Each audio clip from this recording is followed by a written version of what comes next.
This is Teacher Tanisha from the Prophet of Thought series. Welcome to Dark Exodus.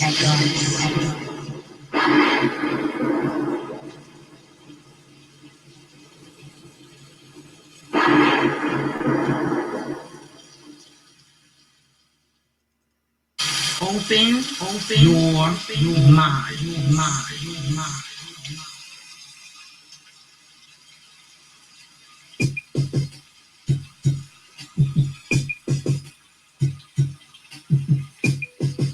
Dark incident.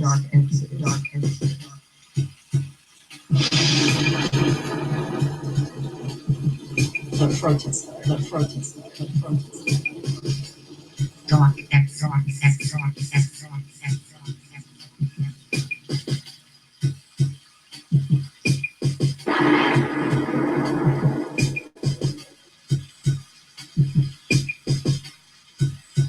Open your mind.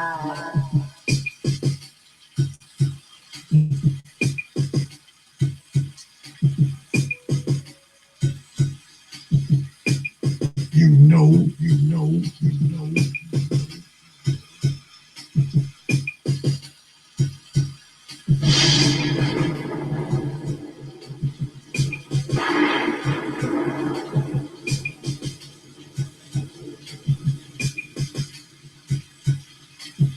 Yeah, X.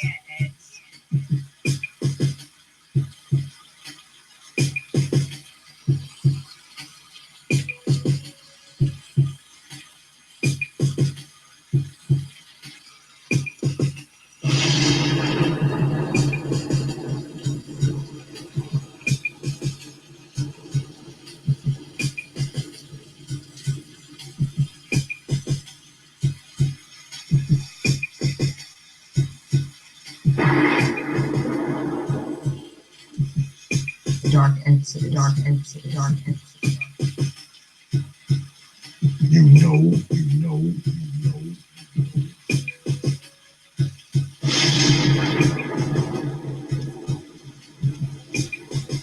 You understand?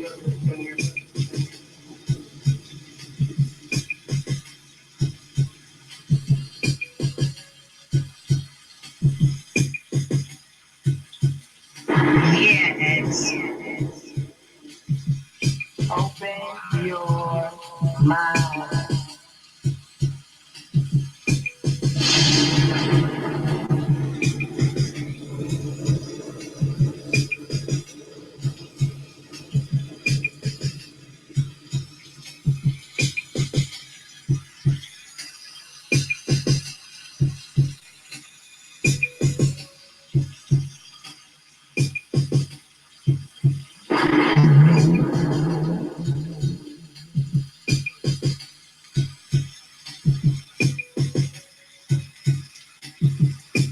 You understand?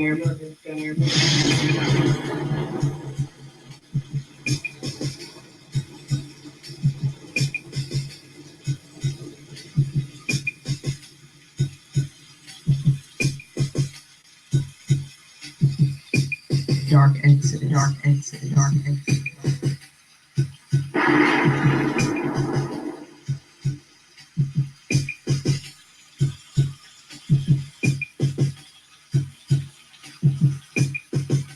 Yeah, X.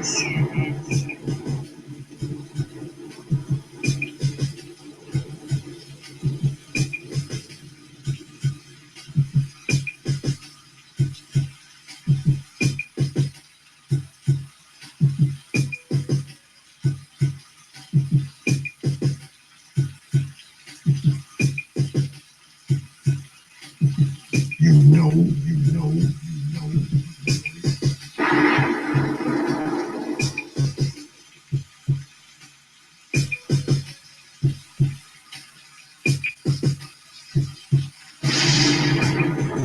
Open your mind.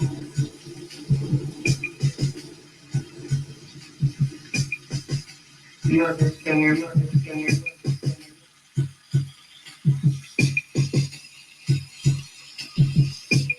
The front is there.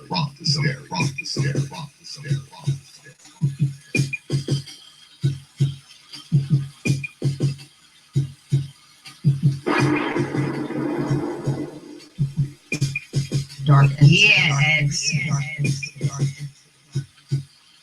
You know.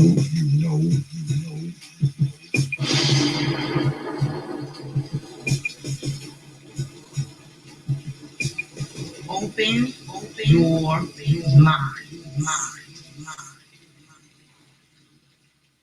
Peace, folks, and welcome back to a special late edition of Dark Exodus Live DXL up in here. I'm your host, X, of course, but you knew that already. That's why you are here. But tonight, we're going to be talking about boys to men. And I don't mean the group, not the group. We're going to be talking about boys to men. What's good, brother Kenny? OGJ Speed, check your email, man. We're going to be talking about boys to men.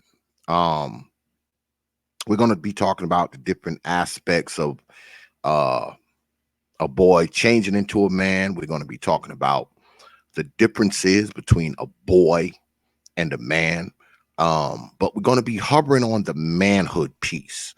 That's where we're going to be kind of hovering tonight. Yeah, we're going to be kind of hovering on the manhood part of it because I think that's very, very, very important because there's a lot of things that define manhood, and we're going to try to cover some of them tonight. Just like there's a lot of things that define when you have not entered manhood. We're going to try to cover some of those tonight as well. As y'all know, Thursday night DXL. Um, I have the usual suspects in the house, and it may get a little crazy, but that's okay. We're gonna try to figure it out tonight. But as always, y'all already know, I always start off with thanking y'all, my loyal supporters. I mean, y'all are unbelievable, man. The way y'all support this channel, it's like I don't know what to say half the time, man. The way y'all support this channel, man, the way y'all donate to this channel, you drop coins on this channel. I mean, some of y'all even write me sometime and be like, yo, X, man, you should do this. Yo, X, this is great. Yo, X, this sucked. I appreciate all of that, man. I mean, the way y'all interact with this channel, the communication that y'all have with this channel. I mean, it's like unbelievable, man, because I consider all of y'all to be my supporters, the people who watch these videos, share these videos, like these videos. I consider all of you my supporters. It's not all about your coins. Hey, what's good, Vancouver guy, man?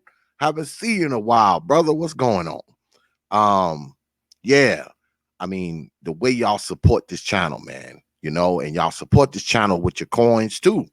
It's not like all y'all do is subscribe and share and watch and be at these damn live streams every week. Y'all also support this channel with your coins. And I just gotta let y'all know, man, that I really, really appreciate it, man. Actually, to be honest with y'all, I took some of the money that y'all be sending up in here and bought these new little lighter wireless freaking earphones, no wires, man, no nothing. You see that? No anything. This happened because of y'all. Y'all did that. Okay. Y'all did that. Y'all bought these. These are y'all earphones, because the wire was kind of getting in my way and it was just crazy. So I took some of that money and bought these joints because I mean y'all bought them. I'm just saying, you know what I mean?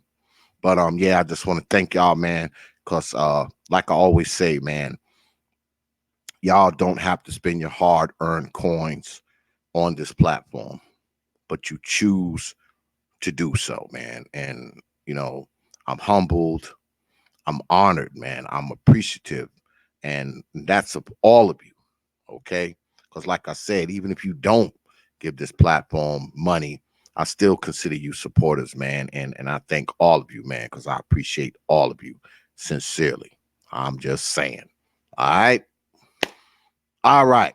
So let's get to it. Oh, good look, brother Kenny. Good looking on that super chat, brother.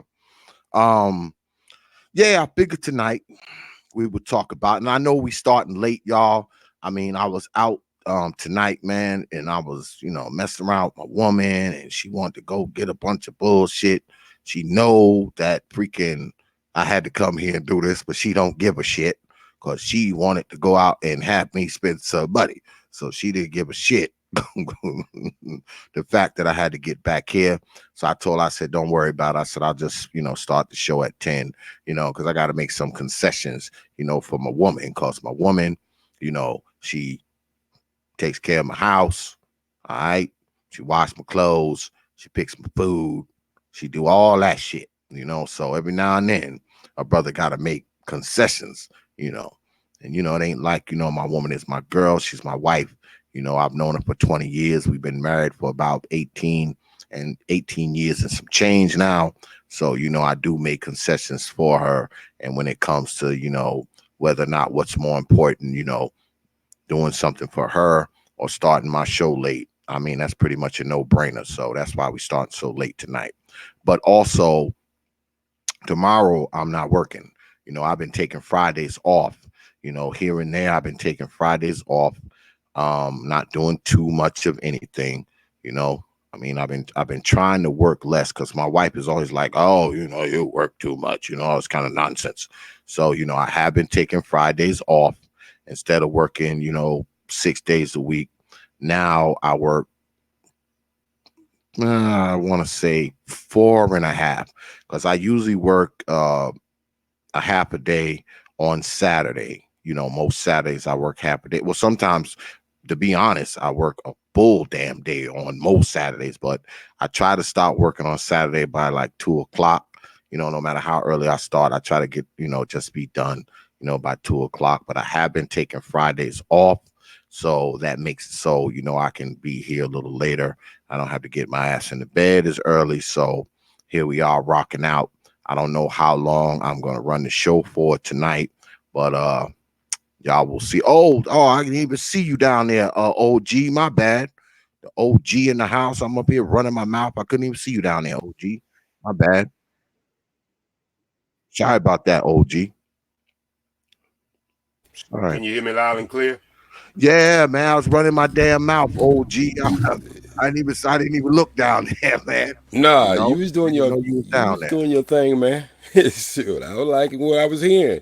Anytime you take the people who support you and keep your channel running and keep you feedback and keep you, I mean, motivated to do this, I mean, you got to take Mhm. that time and talk to them like that, Oh, because absolutely. I gratitude mean, is let me tell you something. For this to be such a small platform, okay, because this is only a 2,000 sub platform, all right, but the people, the way they support, this platform, man, with their donations and their shares and their likes and I mean, some of the folks, man, they donate to me days that I'm not even on the air. I just look in my PayPal and I got a donation from this one, a donation from that one.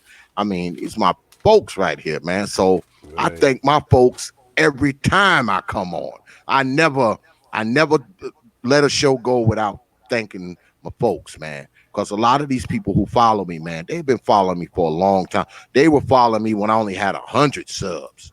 You know what I'm right. saying? They were still here every week. We had like 7 people watching, but they was one of those seven. They were one of those 7 people.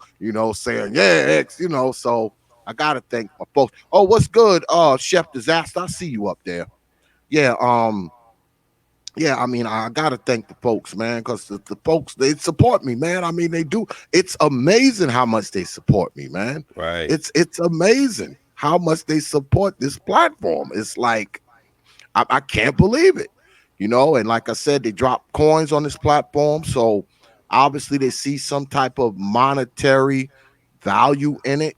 So I mean, I continue to do it. It is what it is. I mean, at one point I was gonna stop doing it. But I've had people write me, they're like, "Oh, X man, you gotta stay on the air, you gotta keep doing it, man. You inspire me." I get those kind of emails. I'm not gonna stop. Why would I stop? I mean, people like what I do, so I'm gonna continue to do it for them, man. Even if I only have 3 people watching, goddamn it, I'll get up here and talk shit for those 3 people. But Yeah, I know how that feel, man. Cause sometimes I can't sleep at night, and I get up like last night. I know that we're gonna get my ass for playing music, but I know by the time I finish, I'm gonna take it down anyway. So they'll never give me strikes. They always give me warnings. So sometimes I do that, man, because it's somebody up, somebody doing some thinking, and so it's just like a performer. If you go to the club and you're doing comedy and but five people show up, you gotta act like it's a full house. So they feel that energy, man. They know they looking at the YouTube. They know how many people in there, and you just keep going, man. You just give it your best, and people can feel when you give something your best, even if they agree with you or disagree. They feel when you giving your best, man. And so that you got to keep it going, cause man, I'm running through PayPal, not PayPal, but pay as you go credit card. I'm running through two a week now. You know what I mean? But I don't care because even if I would agree with the content or not, I support all black YouTube. Unless it's just doing something outright. And if it's out there jacking somebody, hitting somebody across the head with a baseball bat, no, I ain't supporting them for that. But even content I disagree with that because I know we all have a voice. I give them support, man, because that's what I mean. We can't keep complaining about what we don't have. We got to use what we do have. it's true. It's true, man. Because I support the brothers too, man. I don't have a problem throwing a brother $5, $10, because I mean I fuck so much money up. So Mm-hmm. I mean, why can't I throw a brother five? I mean, I support quite a few brothers, and I do it from behind the scenes. I mean, I don't even say who I support, but the people who I support, they know I support them. So I Mm-hmm. mean, and I do that because I'm trying to, keep the money circulating. Like if someone donates $10 to me, I'll take five of that and donate to another brother. You know what I'm saying? I Right. mean, that's kind of how I look at it. We gotta all kind of support each other. I mean, I'm a full subscriber of that, where we need to keep the money circulating and support each other and shit. I mean, I think that's the way to do it. I mean, that's the way to do it. I mean, it is what it is. What's So that big topic tonight, man? I know you got one. well, tonight I wanted to talk about boys to men. Um because often, we have discussions on here, and a lot of us, we talk about what men do, what men should do, or what men are not doing. And Right. I think we need to clear it up. We have to figure out what is manhood. Now, I know there's many different aspects to manhood. There is no one definition of manhood. There's plenty of definitions of manhood, but I think there are certain things about being a man that are pretty universal. Just like there's plenty of things about being a boy is pretty universal, can be applied to all of us as men, especially black men. Um, Right.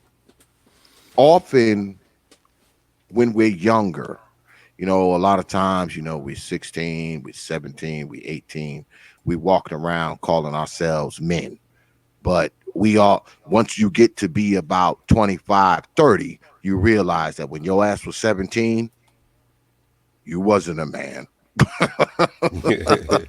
You realize that when you get 30, that at 17, you weren't a man. I don't care what you were doing. You weren't Most a man certainly. at 17. Yeah. You might have thought you were. Shit, you might have did some quote unquote manly stuff. But you weren't the man. I would even venture to say that many of us, we don't find our real man. I know me, I'm going to speak for myself. Yes, I sir. don't think I don't think I really came into manhood until I was about almost 30. I mean, a true man, a true functioning man who could, hold down a household, responsible, all that kind of shit, thought about more than myself. You know, that didn't happen till I was like 30. I mean, I had Damn. yeah, I had my Yeah, kids me when and you about the same age when it happened to me too. yeah, I mean, I had my kids young, And I always worked. Okay, always worked. Always supported my kids. I always, had my own car, had my own place, and all that shit.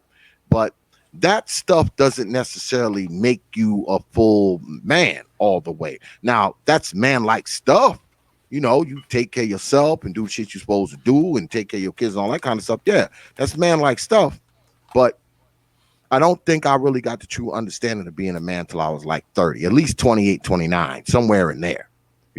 That's when I kind of, start to figure it out. That's just me. All right. That's just me. And it's crazy because, see, I was raised by a man, okay? I tell everybody all the time, my father was a silverback gorilla, and he ain't play no games.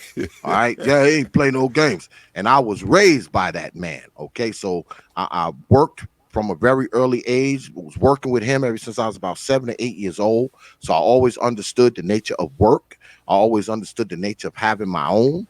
Always understood the nature of, having my own money and having my own thoughts and my own ideas. I always had that because I was raised by him, you know. But as you get away, because I moved out of my parents' house when I was 17. When I was 17 years old, I went up on my own. I had my own apartment and whole nine, full-time job, all that shit. And the reason why I was able to do that was because of my old man. I mean, shit. I was ready to move out when I was like 15, 16. Just didn't have enough money. I mean, by the time I got to be 17, no, I did. So I went ahead and moved out because thinking I was the quote unquote man.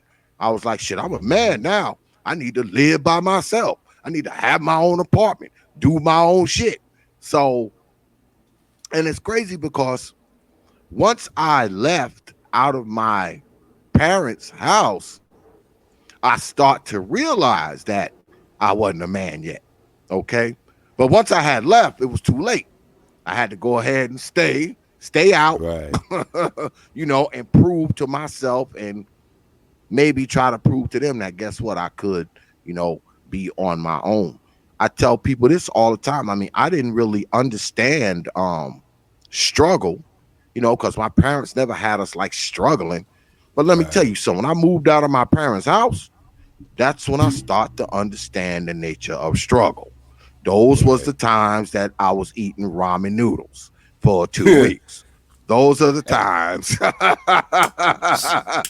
Mr. Those X, are you the think it kept you going just to have the feeling of not wanting to fail? That's what kept you motivated, but you know you was in a struggle? Because I really don't have to tell my story because your story sounds so much like mine.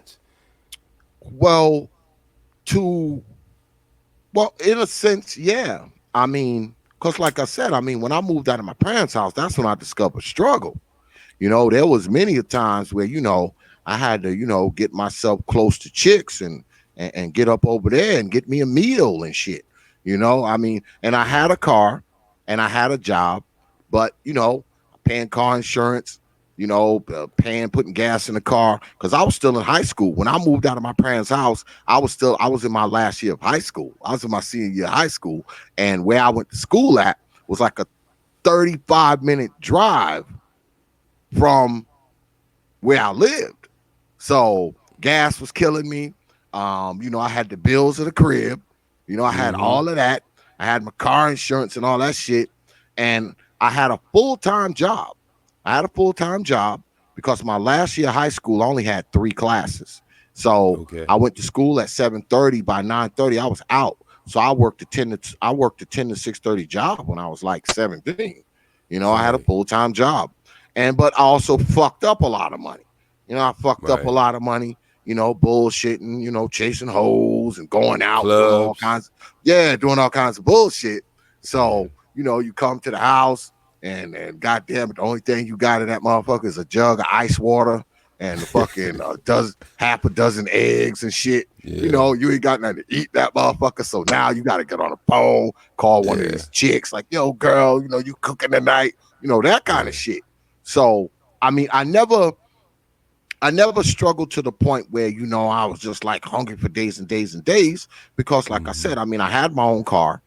I did have a job. So, I mean, but I experienced struggle When I moved out of my parents' house, I mean, that's when I experienced struggle, you know, and Right. I wouldn't dare call them. Hell no. I wasn't trying to call them and say, oh, could y'all bring me some groceries? That kind of shit.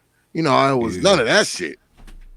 But as I Shit. got older, when I went off, because I went off to college, Mm-hmm. came back.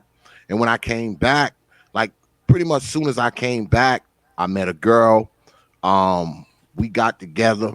She got knocked up, and we decided to go ahead and move in together. And we were both young. We were both in our teens still, because I wasn't even 19 yet. When I came back from school, and Right. shit, man. We moved in together, and her and we had some rough times, especially when we start having kids, because now I got to hold down a whole household. I mean, because when I was younger, I mean, I lived in like a studio apartment, and believe it or not, I was barely there. You 17 years old, you ain't home all the time, especially if you got a car. But once me Right. and her got together and we started having kids, that kind of changed everything, because now we got to live in a bigger house. We got food for the Right. kids, we got the lights and the water and clothes for the kids and all that kind of shit. So as I start to grow and get older in my 20s and shit, I start to realize this whole manhood shit. I knew what it was, because I got the kids now. I got them. So, I got to make sure it's food in there for them, milk and diapers and clothes and every goddamn thing else. Make sure they up to date on shots. Make sure they got shit for school. All that shit was kind of hitting me at a really, really young age. I mean, because Mm-hmm. right now, I mean, I'm 50 years old. All my kids are grown. Yeah. All of them. Every single one. My youngest is 21. That's my baby. She 21. Damn. So I started having because I got four, and shit, all them grown. Shit, my two oldest boys, they in their 30s. My other daughter's 27. All right. And my baby's 21. So Right. they all grown. And I talked to them about this stuff. I'm like, when y'all was younger, shit was tough. It was Yeah. tough on a brother, taking care of them, taking care of their mama. I mean, it was tough. Yeah. It got easier with my youngest one, because there's so many years between her and my next to the youngest, because Right. we kind of put the brakes on having kids for about You 8 had years. I was to. like, Shit. yeah, I was like, we ain't having no more up in Shit. here, girl. Y'all gotta That's go it. get some. You, hey, I was X, like, that's it. Time out. X, X. You had to go get some. You be like, damn, it's cheaper to buy the firewood. Shit, if we gonna keep warm. We Yeah, gonna keep warm with some yeah, firewood. We ain't gonna be doing all yeah. this rolling on top of each other all the Hell time. no. Shit, y'all tell you what I did. This is what I did. I told her, I said, look, because that was back when like the Nor plant first came out and shit. I was like, Yeah. look here, girl, you gonna go down there. I said, because we're gonna continue to be fucking. It ain't like we're gonna stop fucking. So Right. you gonna go on down there and let them put that shit, in your arm. They put that Yeah. shit in your arm, and that shit Yeah. lasts for like 5 years. And she Yeah. was kind of trying to fight that shit. I was like, Yeah. look, I said, ain't no more babies coming up in this house. I said, if Yeah. they coming up in here, they coming up in here by way of somebody else, and that's gonna be Yeah. a problem. So she Right. finally relented. Okay, she Yeah. finally relented, and when she relented, we didn't have another baby for like almost 8 years. You Mm. know, we didn't have no more. Because three was enough. I mean, Yeah. three was enough for me, because that shit had me stretched out. Because it took a lot to, take care of all three of them. They all little at the same time. So, you buying them all shit at the same time. You doing shit Right. for them all at the same time. And at that time, their mother was in school. She was going to nursing school and shit. So, I was supporting her too, while she Mm-hmm. was in school, because while she was in school, her ass ain't had no money.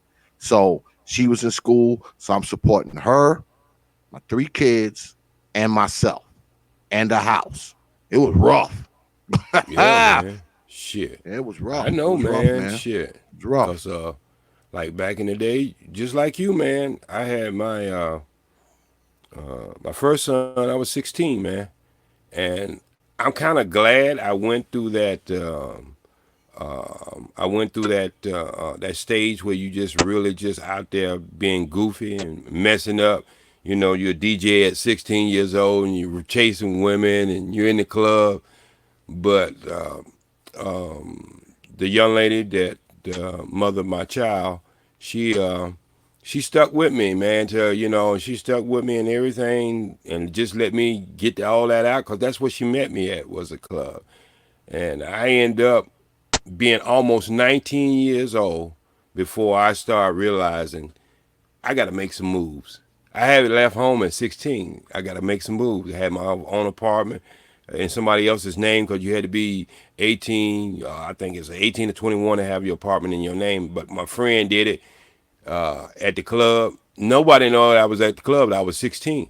So she stuck with me, man. I end up going to Job Corps, and then I went to Job Corps. I did so good in that, and stayed in there about a year and a half. And then, man, I went to college called Denmark Tech in South Carolina, because I did so well with machinery, body shop, and man, I was just cooking. And just like I say, the mother of my child, she stuck with me, because I was always sending things to her. But my sisters, I got to give it up to my sisters too. My sisters helped. My aunt helped. You know what I mean? Because I was the first one to have a child within the family. So that was a really relief. And I had started getting a part-time job with GM. And man, once I got into GM, in South Carolina, my first rent was $150. I was working for GM. GM was national, so I was still getting the same money somebody worked in New York or whatever. So it was cool. But then you said it right. Out of all the stuff I did, I had a marriage and everything. I really didn't catch on to none of this till I was like 30 years old, when I decided to leave the South and come to California. That's when I was in my mid 30s. And I said, you know what? It's time for me. I ain't never been a bad guy, but it's just like, what direction do I want to go? I mean, what did my father teach me? And I think that's the best of this whole show, is there are certain things as a young man, when you're raising young men, you have to get them to that standard. And you can't wait until they get to 18 and 19, because some wasted years. And everybody can't do it that way. You know what I mean? The way the times is today is totally different. You got to have your stuff together. I was looking at a video just last night. Was talking about how boys that are 4 years old in the fourth grade, they're at the top of the 80% percentile of education. But after the fourth grade, something happens, and they drop. The scores drop down to 36 and 40, and this was way back in the 80s when this video was made. So I know it's worse now. So yeah, you're right. Like, my father taught me things that has to be basic. My cousin said this way: you are in a woman's stomach for 9 months, and when you're in that woman's stomach, everything is pertaining to you other than your makeup and your build. It's feminine coming into you. Mm-hmm. So you're walking around with a woman for like almost a year, and everything you are introduced is feminine.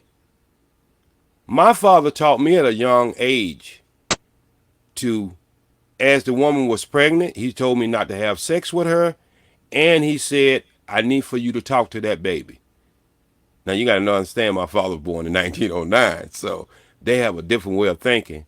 And I spent at least 10 to 30 minutes from the time she was like 3 months on up, rubbing on her stomach and talking to my son.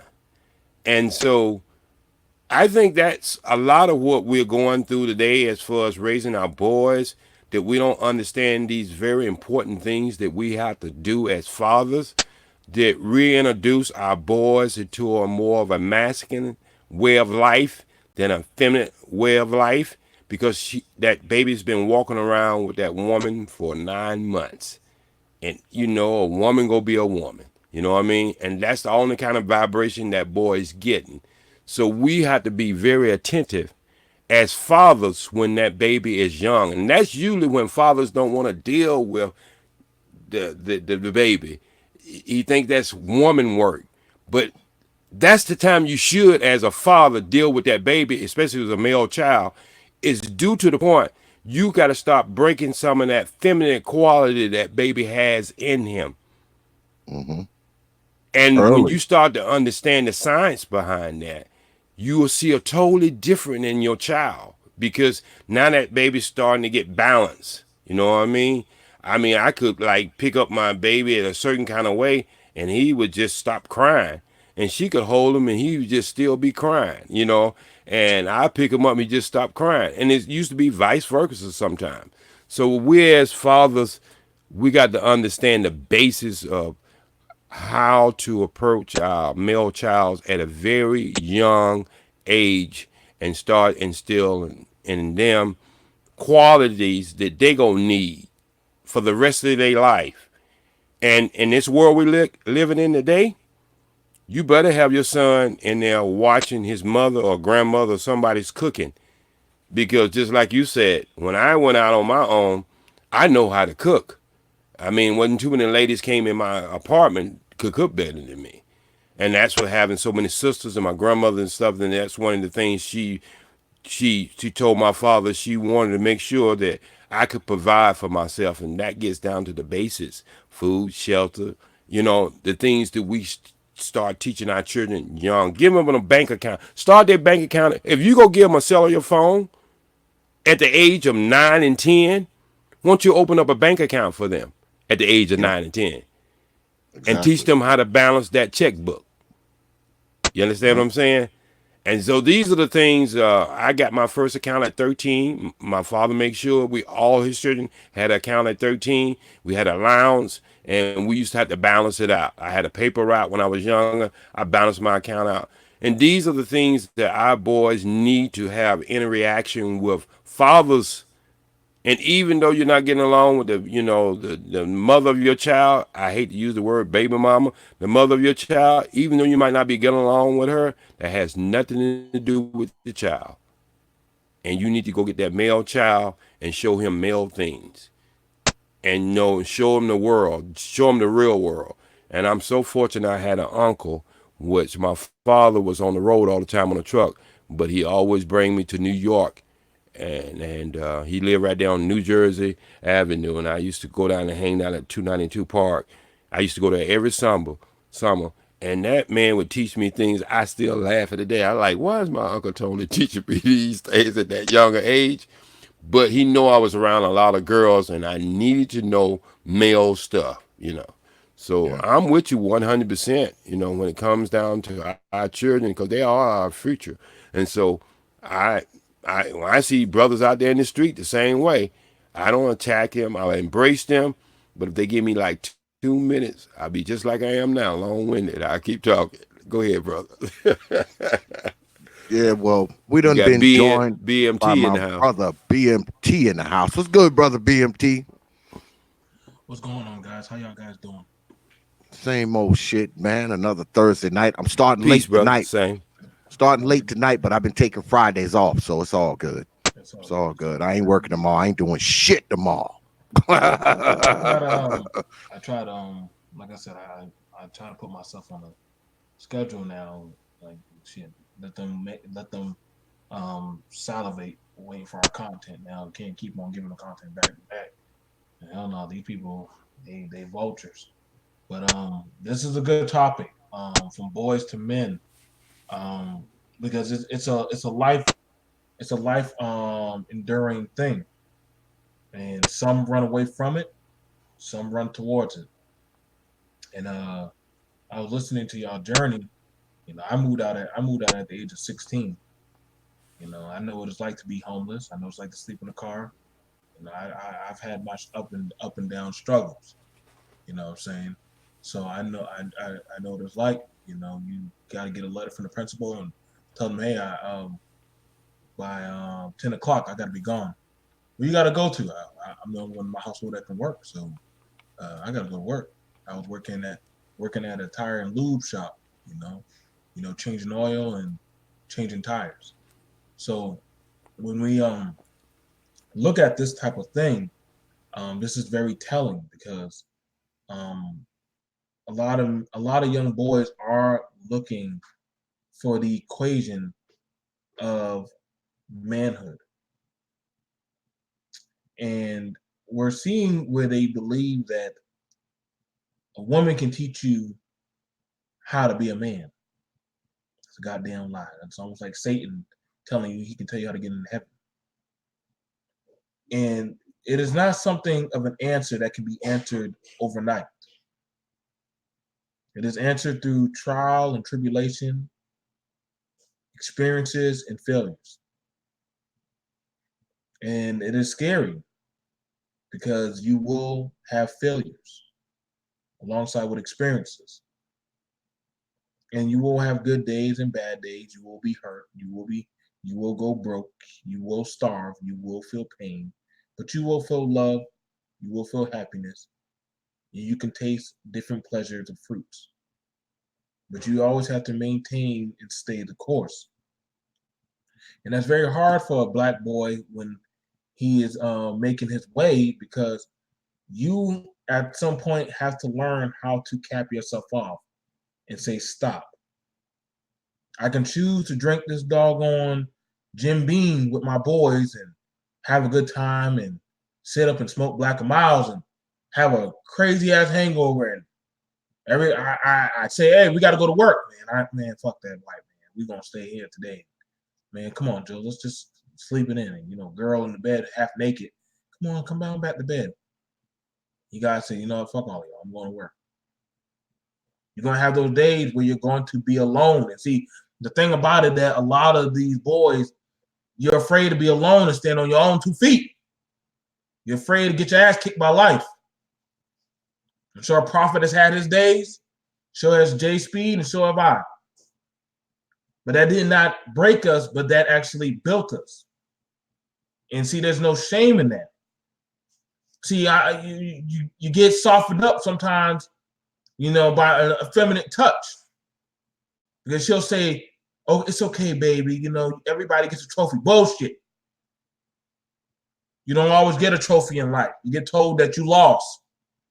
Come back and try again. And there's no shame in that. Told that to my son. He said, Daddy, I didn't get an award. That means you sucked. But you can do better next year. His mother was like, dang, you gonna just tell it to him? I gotta let him know. You were not chosen. But it's okay. Next year, you can work hard, bust your ass, and try again, and you will get your trophy. I love you, but you have to learn you were not doing your best work. You did not turn in your homework. You did not show up to attendance. You didn't get to work. You didn't get to classroom time. These are the things you got to understand as a man. You're not going to be sugar-coated in life. The woman that you think that you should have probably ain't the woman that you need.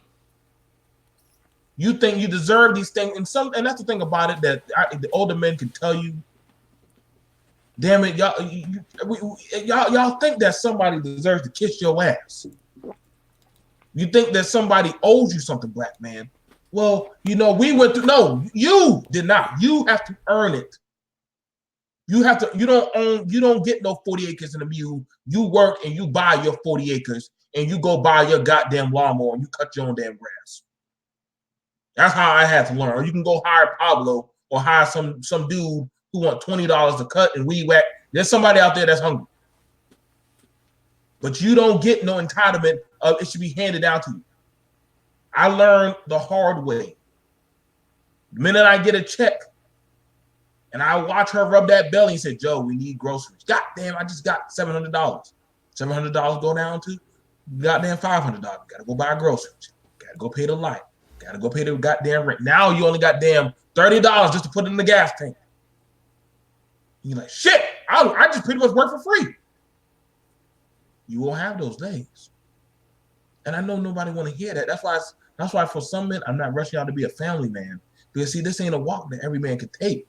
I understand now that to be a man, a black man, is not an easy task. It's not a very. Why do you think a lot of these men like hanging around the women now? You want the easy way out. You want the feel-good trophy. You want somebody to pat your back. You don't want an older man like Prophet or Jay Speed or me saying, you're fucked up. Get your shit together. We can tell you how to get your shit together, but you gotta want it. There's no easy way out. Well, I deserve this woman. Why do you want her? Tell me, why do you want this woman? Half these men don't even know why they want that woman. They just want the woman because they see other men with that woman. But you don't need that woman. You don't need that car. You don't need that shit. You need what you need to get through that winter. We trying to teach y'all that, listen, man, this is not no self-indulgence. I've been on EBT. I had to use the WIC vouchers and stuff. I had to slide by mama's house. Well, if you want to play, you can at least show up to church. I've been there. I'm not gonna lie, man. I had to go, snuggle up with Ugly Betty. You know what I'm saying? Shit, she know I didn't like her, and she know damn well that you a bum, nigga. You gonna at least doggone fix my doggone, hook up my doggone lights in my house and stuff. Listen, bro, I had to swallow a lot of crow to where I am today. I had my dad chastise me plenty of times. My mom said, "You don't like what I'm saying? You can get out my house." But through it all, as I started getting older, and I sat down with my wife, and my kids go to bed, and as they get older, I said, "Damn, I came a long way." I said, "God damn, maybe I could do it another year." And y'all gotta understand this thing about manhood. There's no real goddamn instruction. If we literally had an instruction booklet under our ass right now, we would hand it off to y'all. It's trial by error. And honestly, with the way how the world is right now for the interaction of men and women, I'm hearing some women saying that they're the daddy and the mom. I said, what the hell? Says what? Says who? I've seen some men saying that, you know what? I don't want to be a daddy. I don't want to go through what you go through, Joe. I said, I understand that. It's okay. It's scary. Because the world ain't gonna easy up on you. It ain't gonna stop throwing jabs at you. You think Prophet has a day he can lower his guard? You think J Speed had a day he can lower his guard? You think, damn sure, I know I don't got no day off. Even when the kids get out the house, they still be calling me. More. I still call my father. Dad, what's going on, boy? What'd you do? Well, I just called just to say I love you. Now, what else you need? What you need to know? Sometimes the thing about it as a man, your job ain't never done. You gotta learn how to use discernment. That's something I feel that a lot of young men they're not picking up. You gotta be willing to try. You don't need a woman. I don't know why they keep saying behind every great man is a woman. That's a goddamn bullshit line from the pits of hell. I rebuke that spirit. No. You can be great by yourself. You can develop yourself better. I'm not gonna say my wife hasn't developed me better. I don't know shit about hanging up no damn curtains and all that shit and decorating and stuff. That was my wife's idea. I was happy with a goddamn TV, a couch, and a goddamn mattress. That's all I needed. And the goddamn fridge was $60. She upgraded me. She said, Joe, can we get this curtain? Why do we need that shit? But as men, we need the bare essentials. We just need the shit to get by in life. The women just make us a lot more easier for us to navigate through life. We gotta understand, man, as men, it's not an easy task. And we're not here to fill you up tonight on some. It's a glorious thing, but it's an honorable thing to develop into a man and build and create. The community didn't create you. You created your own community. That's something that they don't say anymore. Men create their own self-entity of communities after their image, not the other way around. I made my family after my image of what I wanted to see. And so the men on this panel. Ain't no goddamn body came around and threw some goddamn shit on my damn table. Let me slow down right now. Pass it to Prophet. I'm gonna slow down for right now. Well, I find it hard to agree with you, brother. Go ahead. I think we as men, especially black men, and what's good, I see war stories up in here. Been a while. What's good, brother? Brother AM1 up in here. If y'all want in, say so, man. I'll bring y'all on. Y'all already know what it is. Y'all some of my usual suspects. If y'all want to come through, let me know, because here on YouTube, everybody has everybody's email. Yeah. So let me know if y'all want to come up, Brother War Stories and Brother AM1. Um, yeah, I mean, like I was telling the OG earlier, I Mhm. didn't you too, Brother Great Britain, if you want to come up, let me know. If when we talk about, struggle and hard times and shit, I didn't see that shit until I moved out of my parents' house. I Right. mean, when I moved out of Pop's house, that's when shit got rough. Shit got rough then. You know what I'm saying? I mean, that's when shit got rough. And when you have those times, and it goes back to the old adage, whatever doesn't kill you makes you stronger, and those things did make me stronger, because those things made me not only learn how to put money to the side, save something for a rainy day. Like right now, my wife is always like, oh, you always got something stashed, because I take money, because she like having everything in the bank and shit. But see me, I'm different. I take shit out, stash $200, inside of a speaker. I'll take $200-300, put it inside, one of my tool boxes. I always try to have, something, because I don't want to see those days again. I don't want to see those days where I gotta eat ramen noodles every goddamn day. All right, for 9-10 days straight. I don't want to see those days again. I don't want to see those days again where I have to decide whether to pay my light bill, pay my water bill, or go buy something to eat.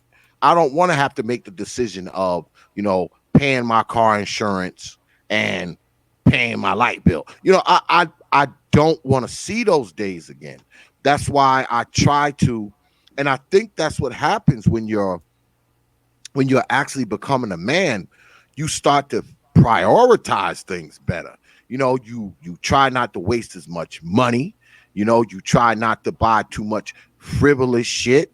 You learn to distinguish your disposable income with your usable income. You try not to get those two things mixed up.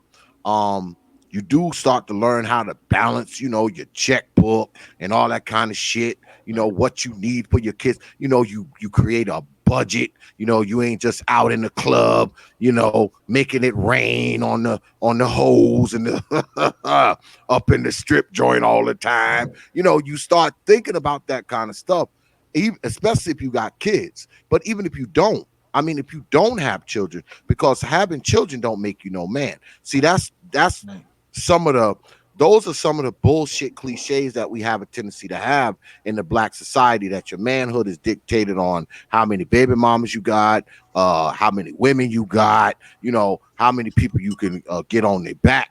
I think we have such a skewed view of manhood, just us as men. Forget the women, because you got women walking around talking about, you only a real man if you get with a baby mama. You only a real man if you willing to do X, Y, and Z. So we ain't even going to get into that. I think we got a lot of. I think in black society we got a lot of bastardized freaking things that we use, bastardized terms that we use for manhood, because we think that men are supposed to be, this monolithic thing, and they do this one way and do this another way. I just don't think that stuff is true. But Mhm. I mean, when you become a man, is certain shit you're supposed to do. Oh shit, my dude in there. Yo, brother Jay Shine, man, check your email, man. I sent you a link, brother. I don't know if you're getting ready for work or not, because I don't know what time it is. I know it's like morning time over there. But I did send you the link, brother. Check your email. That's my dude right there. I haven't heard, But I haven't seen Jay Sean in a while. yeah. He in Europe. So, when we come on, it's like 4 in the morning over there. Um, Damn.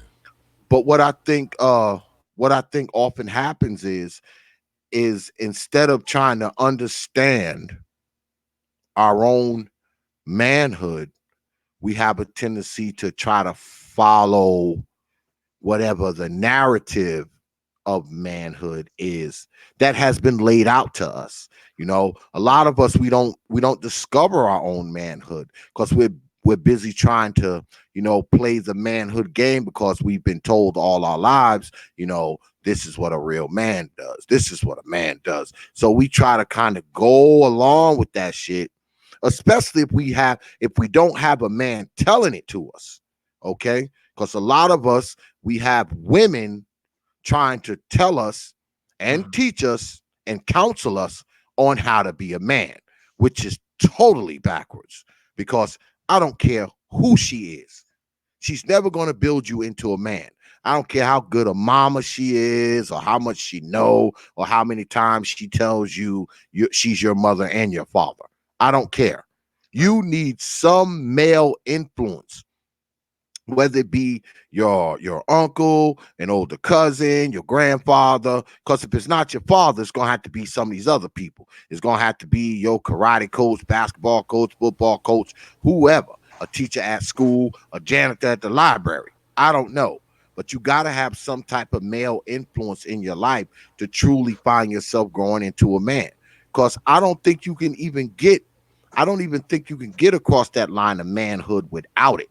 I think that's kind of the problem that we're facing in certain parts of Black society. I mean, we always talk about how there's not enough fathers and all that kind of stuff, which is very, very true. But we also have a lack of male influence, because usually a lot of those brothers who don't have fathers, they don't have anyone. They're being raised by mama. They're being raised by auntie, grandmama, their old ratchet sisters. They being raised by all these women. And just like the OG said in the beginning, you spend 9 months walking around inside of a woman, getting nothing but female everything coming into you. So you have to have some type of male influence in your life to kind of break the maternal female monotony that's going on inside of you, inside your DNA, inside your body, inside your mind. You have to have some type of male influence to kind of counteract that shit, or you have a tendency you'll pick up a lot of effeminate traits. You'll pick up a lot of feminine traits. And that's what I think is going on with a lot of these young boys. I mean, they walk around here and they're very effeminate, man. Because I look at young dudes today, I look at young dudes today and how they are. When I was their age, especially if I was like living in my dad's house, all right, 14, 15 years old, some of the shit I see dudes do that are in their 20s and 30s, my father wouldn't have tolerated that shit from me when I was like 14. You know what I'm saying? I mean, he expected more man shit from me when I was 14 than the shit that you see in some of these dudes now that's in their 20s and 30s. And I look at that shit, I'm like, Jesus Christ, what's wrong with these freaking dudes? I mean, they are so, because when you get raised by a man, not only does it bring your manhood up to a certain point, it also matures you. You get really mature. You ever talk to children who are raised by just their father? You ever notice how mature they are, even though they're young? You notice how young girls who are raised by their father, they have a lot of respect for men. You ever notice how young boys who are raised by their father, you notice how they look you in the eye and shake your hand when they meet you? So they are really mature, because being around your father matures you. I don't give a shit who says what. Being around your old man matures you, because he expects a lot from you. He does. I mean, you can't be walking around acting like some damn girl, when you're around your old man. The old man ain't trying to hear that shit. Yeah, he's not trying to hear that acting like a little girl shit, when you're around him. But we done been joined by my man Jay Shine. What's good, Jay Shine? Good morning, brothers. BMT in this Peace. motherfucker. Boy, What's what's up, going JC? on? What's going on, man? It's the brethren. This is a gathering over here, boy. What's going on? Been a while, man. Been a while, I brother. know, X. And I want to apologize to you live on the air, because you know how we've been talking behind the scenes. And Yeah. I haven't been able to make it happen. I've been in training, been getting recertified, so I've been doing school and projects, so I've been needing my sleep. You know what I'm saying? Yeah, I know. You out there, you doing it. You're doing it. But I've Yeah. been telling everybody because people actually been writing me, asking me about, oh man, you don't have Jay Shine on there no more. I'm like, man, Jay Shine in Europe. When I'm on the show, it'd be like 3 a.m. over that motherfucker. That man be Yeah. asleep. Yeah, I just woke up. It's 5:42 exact. I just got up. You know what I mean? But Damn. anyway, good morning, guten tag to you niggas. You know, and and everything you talked about, man, is spot on. I don't have really much to add because you brothers have covered a lot. You know, but I would agree with you. There's a lot of bastardized logic out here right now. You know, and being a man is simple, in my opinion. You know, you got a lot of dudes out here who don't want to take the responsibility of being a man because just like the women who don't have to really be good mothers or good women or they don't have to be righteous women because of the society that we live in the Western society. They've allowed it where they've made it where you can be hoish and disrespectful, and there's no backlash, there's no response. So the men now growing up in that same environment, they're doing the same thing that the women do. Like you said, they've been with the women since birth, since they've been in the womb. So they're learning female traits, they're not learning male traits. And we're going to have to do something to correct the future. I don't think hopping the fence is the answer. You know what I'm saying? Now I live in Europe, and there's plenty of brothers over here who are married to German women. They're happy, they're good to go. And that's cool. And I never had a problem with sisters who wanted to hop the fence. If that's what you want to do, cool. My problem is the promotion of it. If you happy and you doing you, then go do you. You know what I'm saying? And out here promoting brothers hopping the fence so they can find happiness, you know, different than the crystal Karazins out there. You know what I'm saying? When you do that, I just want to make sure we clear on that. Now, as a man, you can fuck who you want. I'll never tell a man where he can't go lay down with. Because men, we run the world, we run around the world and we lay pipe. You know what I'm saying? That's what we do. If I step on the continent of Asia, I'm going to fuck Asian pussy. You know what I'm saying? That's just how that works. Just like any other man, when they conquer or when they step on another territory, they sleep with the women. Our sexual tract is not the same as a female sexual tract. You know what I mean? A female has her chastity. She's supposed to keep her chastity. She's supposed to protect the womb. And we see what happens in a society when they don't do that. So we got to figure out what we want to participate in and what we want to have as men. And that means we got to create environments where certain things are just not allowed anymore. We allow a lot of the fuckery to go on with these women. In American society, it's the only place where a woman, a serial baby mama, can get wifed up. I want to say that one more time. I want you to understand what I'm saying. In American society, it's one of the few places where a woman can get wifed up being a serial baby mama. That does not happen in other societies. I'm in Germany. German men are marrying a woman who has multiple baby daddies. Italy, they will tell you to get the fuck out of here. All right? All these countries over here, these men would not tolerate that. These are not Arabs, these are not the hardcore, Muslims. You see what I'm saying? They just men and they don't tolerate certain things. So because that's known and that's understood, the women would not dare put themselves in that kind of situation. You see what I'm saying? But the women dare to put themselves in that situation because we have no standards. Now, am I saying that you don't date a single mother? Sure. Is there some single mothers out there who might be qualified for getting wifed up? Sure. I'll give you one example. Sister had a baby 18, 19. She fell in love with a knucklehead. Okay. But now she's 30. And since she's been 30, her body count's been low. She's been about her business. Her fucking child knows how to behave. Her child's respectful. You see what I'm saying? And the father's not around at all. What I mean by that is that if I come in to be a stepfather, I'm not taking some other man's money coming in the house. I'm taking over completely. You see what I'm saying? It has to be a situation that fits me as a man. As a man, I'm not going to sit in the house and have my woman arguing with another dude about paper. You know what I'm saying? Or you didn't pay me on time and all this other bullshit. I wouldn't tolerate that as a single father. I'm going to take over. You know what I mean?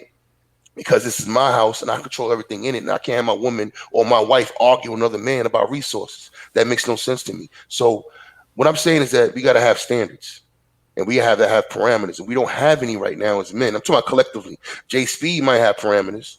BMT might have parameters. We know X got parameters. I damn sure got parameters. I don't tolerate no bullshit. But as a collective, We're not doing that. We're allowing a lot of bullshit to happen as men. And I'm gonna say this last thing. Other men are looking at that. Other men are seeing that. They're seeing that, right, brothers? And there's a residual effect to it. It's hard for other groups of men to respect you when you're trying to do business or just respect in society when your woman is the way she is. And you're not doing nothing about it. Matter of fact, a lot of you go along with it. Well, is that a thing though? Is that a thing with us as black men? I mean, I think a lot has to do with maturity, man. I think a lot of us, we're just not freaking mature, man. I mean, because as you mature as a man, you start to understand things differently. Hmm. We talked about this earlier. Yeah. When you start to mature, you start to understand things differently. You have a different worldview, you have a different outlook and shit. I mean, because if you're 35 and you're still doing the shit you was doing when you was like 19, something's going on. All right. Yeah. Yeah. I mean, some things are universal. Like I said earlier, some shit, there's different tiers and levels to manhood, but some shit is universal. Yeah. Like, a man shouldn't be doing the same shit at 35 that he was doing at 25, Right. and so on and so forth. So, I mean, I think a lot of us, we just haven't matured because a lot of us haven't really grown up, Yeah. and a lot of us, now I know this is going to make some folks mad, but I'm going to say it to your black asses anyway. A lot of us, what you don't understand is that a lot of you are about that far from being a homosexual. And I'm going to tell you why. God damn. Because, see, oh yeah, here it comes. Here come the pain, Negroes.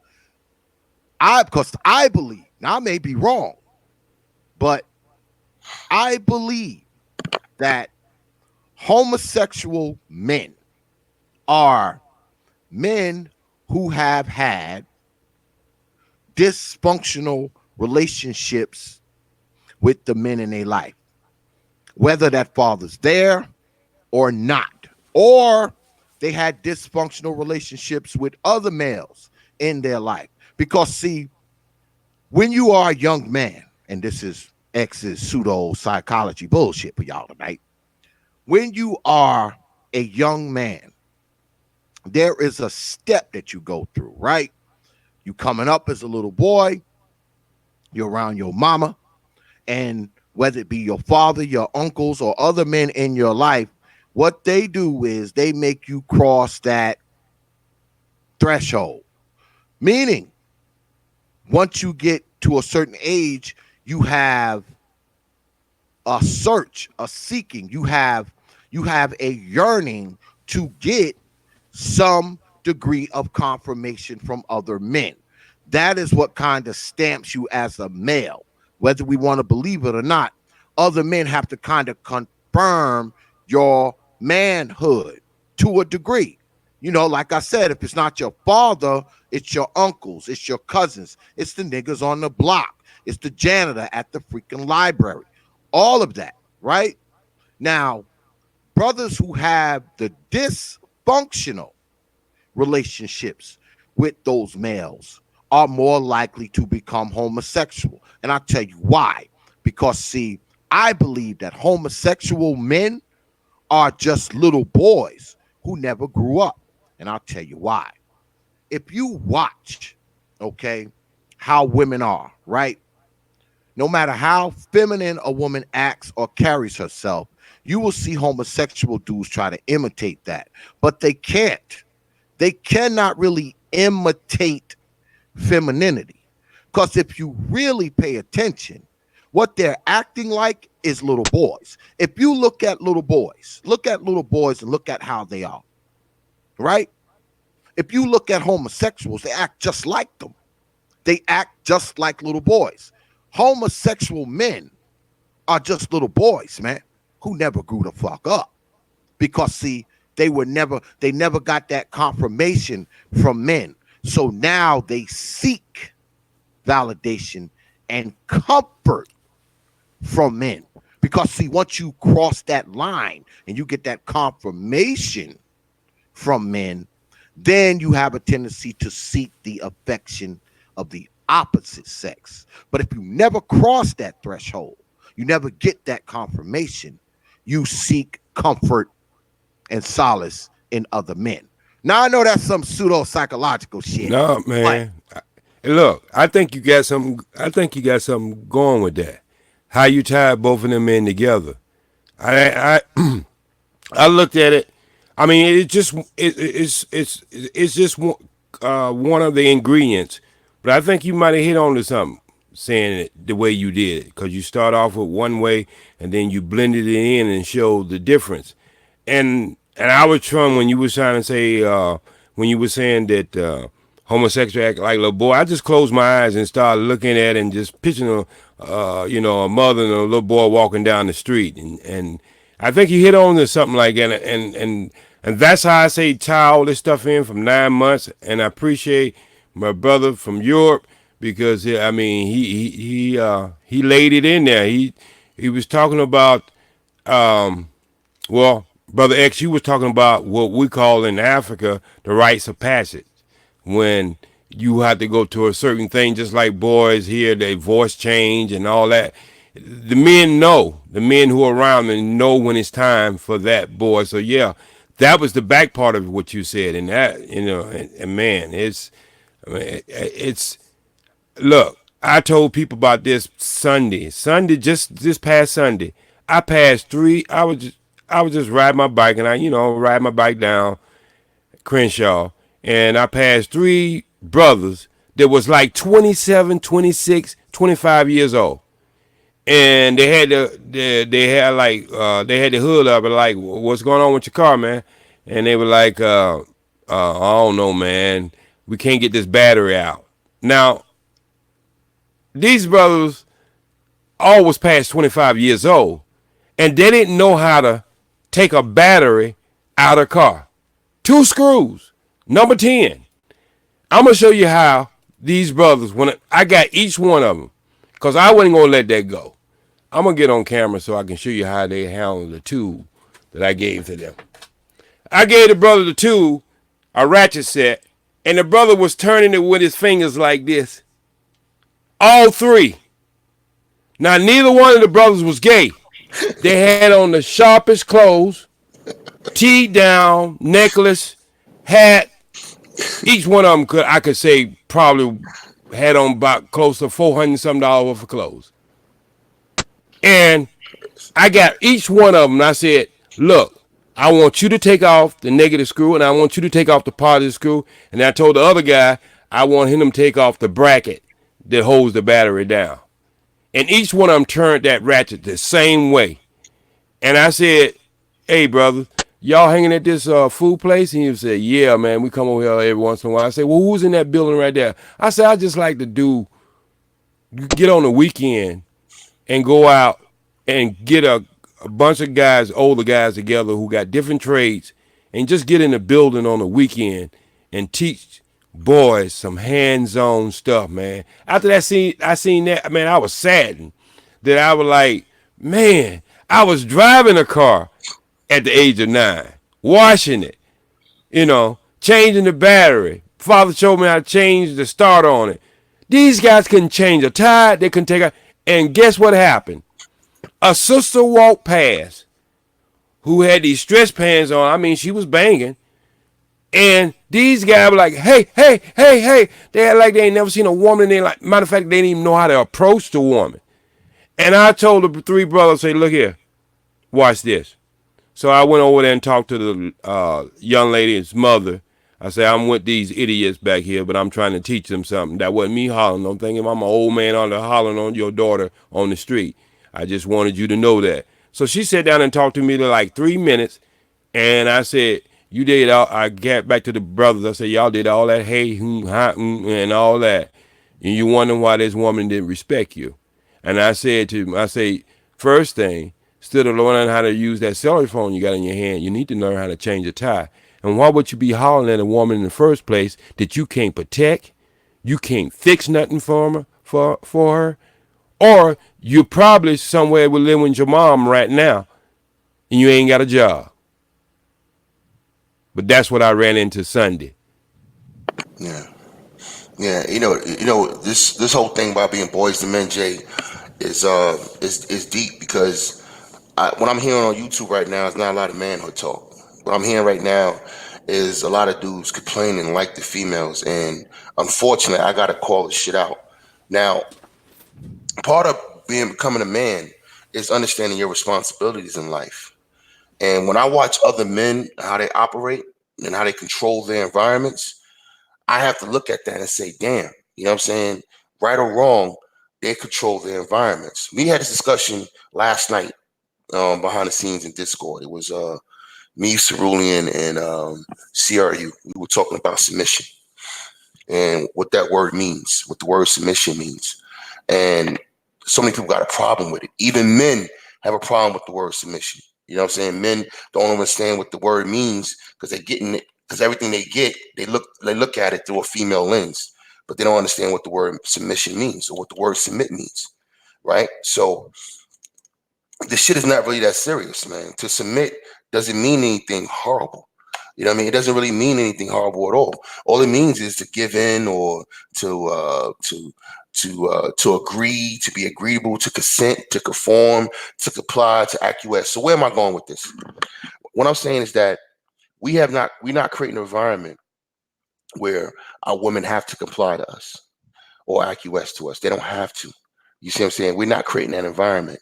Look, people are going to submit either by force or by choice, but they will submit. You understand? If they have to deal with the power structure, if they have to deal with an order, a social order that we haven't really created. Right now, we're following the women in a lot of different ways, and that's impacting the boys. Everything you just laid out, X, is some real shit. I don't understand how black men can look at what's happening with our children and then talk about hopping the fence. Look, I want to address something that the brother said in the chat room earlier. He asked a question about men claiming their happiness. I have no problem with a man going to be happy, but let me just break some things down for you. I'm overseas working with black men who are with white men. My man, two guys I work with in my office. One is married to a German, one is married to an Italian woman. The brother's right next door. Two of them were married to German women. Another one has a German girlfriend. The Hispanic dude is married to a German female. And the white boy is over there is with a German female. The only person that's married to an American woman is the other white boy that I work with. And the only person that's single who still dates American women is me. So everybody's happy. They got happy lives. They're not dealing with the bullshit. But the bullshit that we're dealing with in America is not necessarily just the women. I realized this by being over here. I didn't realize how much pressure I was under as a black man until I left America. It's the society, fam. It's the environment. The women over here are in a different environment. You understand what I'm saying?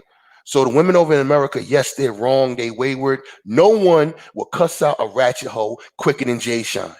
No one is going to give a fucking bitch their walking papers quicker than Jay Sean. All right? Nobody. I tolerate no fuckery from females. None. Zero, zilch. But the bottom line is that I also recognize now, taking my emotions out of it, that we live in a society that allows this shit.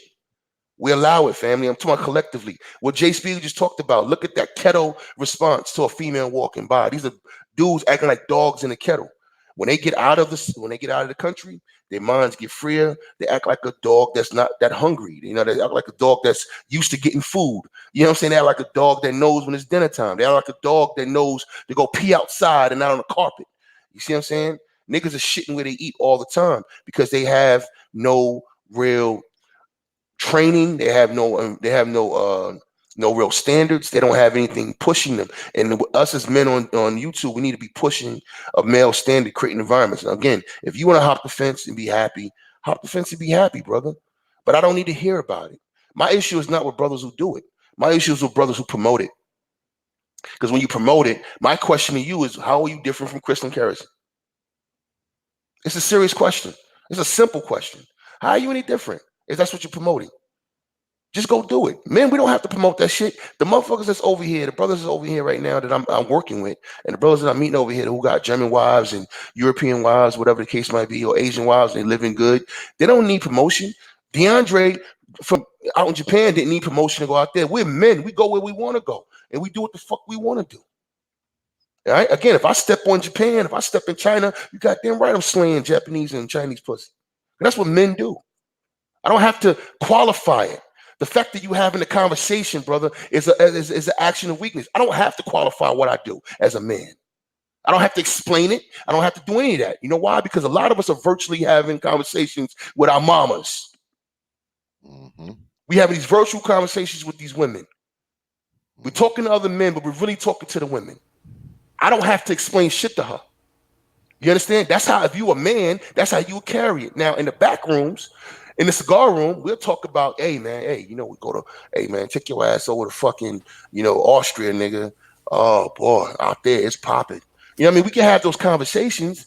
That's just talk. You know what I mean? That's talking facts. Like I just told you how the brothers are living good over here. I'm telling you the facts, but I'm not promoting it. I'm not saying, hey, go get you one. I'm saying do you.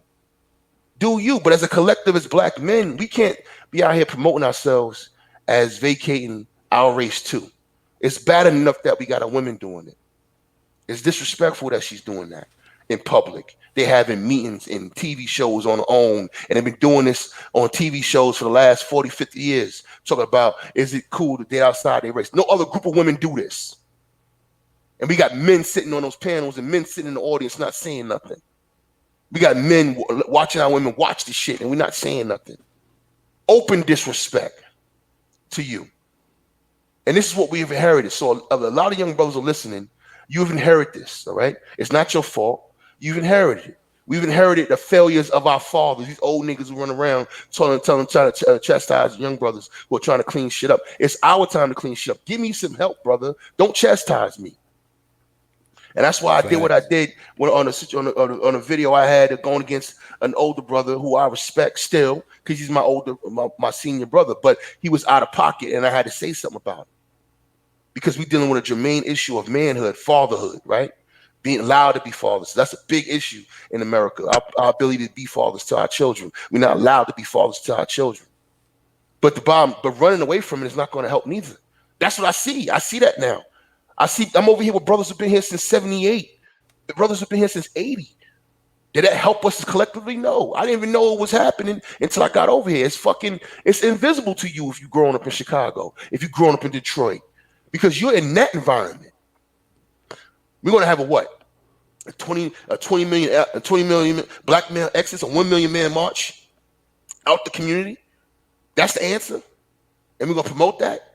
So my question is, it's not about what brothers do.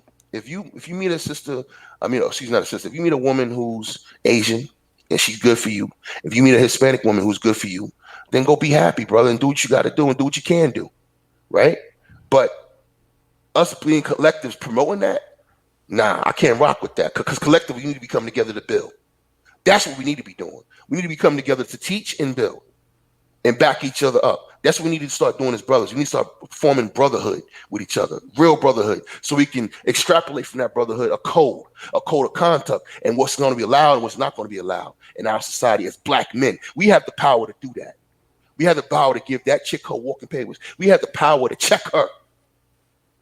Because a lot of you are still fucking these ratchet hoes with no consequences. Like J. Speed said, a lot of those dudes run up in that fine ass woman, they were gawking at whatever with no condom, and they got no way to take care of the responsibility that comes with it. And they're in a country they know there's consequence. They're in a country that they know the system is against them, and they're still putting themselves in harm's way. That's not manly, fam.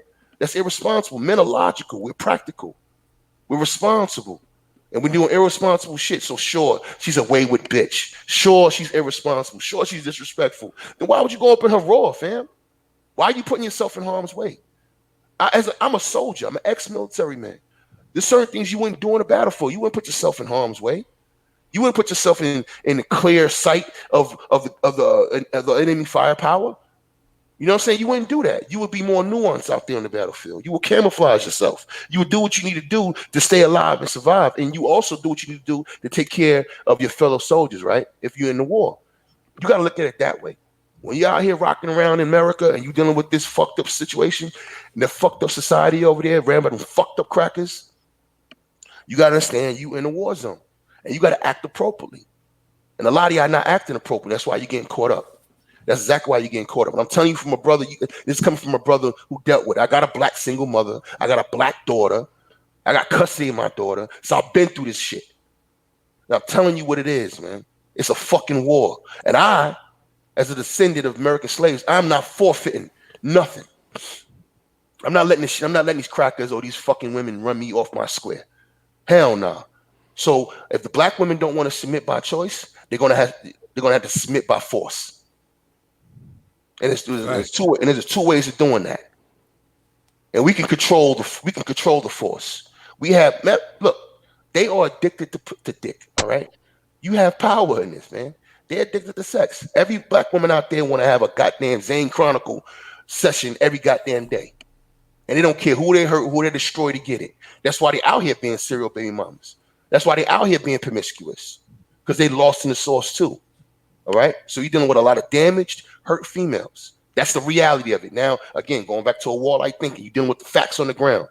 So you deal with those facts on the ground as a black man, you got to act appropriately. Because I can't vacate my race. I can't vacate, my people. I can't leave the future children to becoming, what they're becoming. Look at the homosexuality that's going rampant right now. This is manufactured at this point.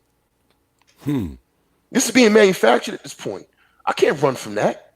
This is serious. All hands on deck, man. Now, am I telling you to be a simp and go be with the first ratchet thing? No, I would never tell you that. That's crazy talk. That's crazy talk. What I'm saying is that we're going to have to say, all right, there's going to be a generation or two that's going to have to lay down some laws and make some sacrifices and engage. We don't need to run from black women. We need to engage them, because at the end of the day, that's still our woman, and she still has the womb that will produce black children. The womb of an Asian woman is not going to produce the future, black children. The womb of a white woman is not going to produce that, fam. Now, again, you can go be happy, all right? But then go be happy, brother. But we always done that. Black men, since we got free, have been going to France and going around the world and doing our thing, all right? Ever since we got the right to, date women outside our race without getting killed, we've been doing our thing. That's not new.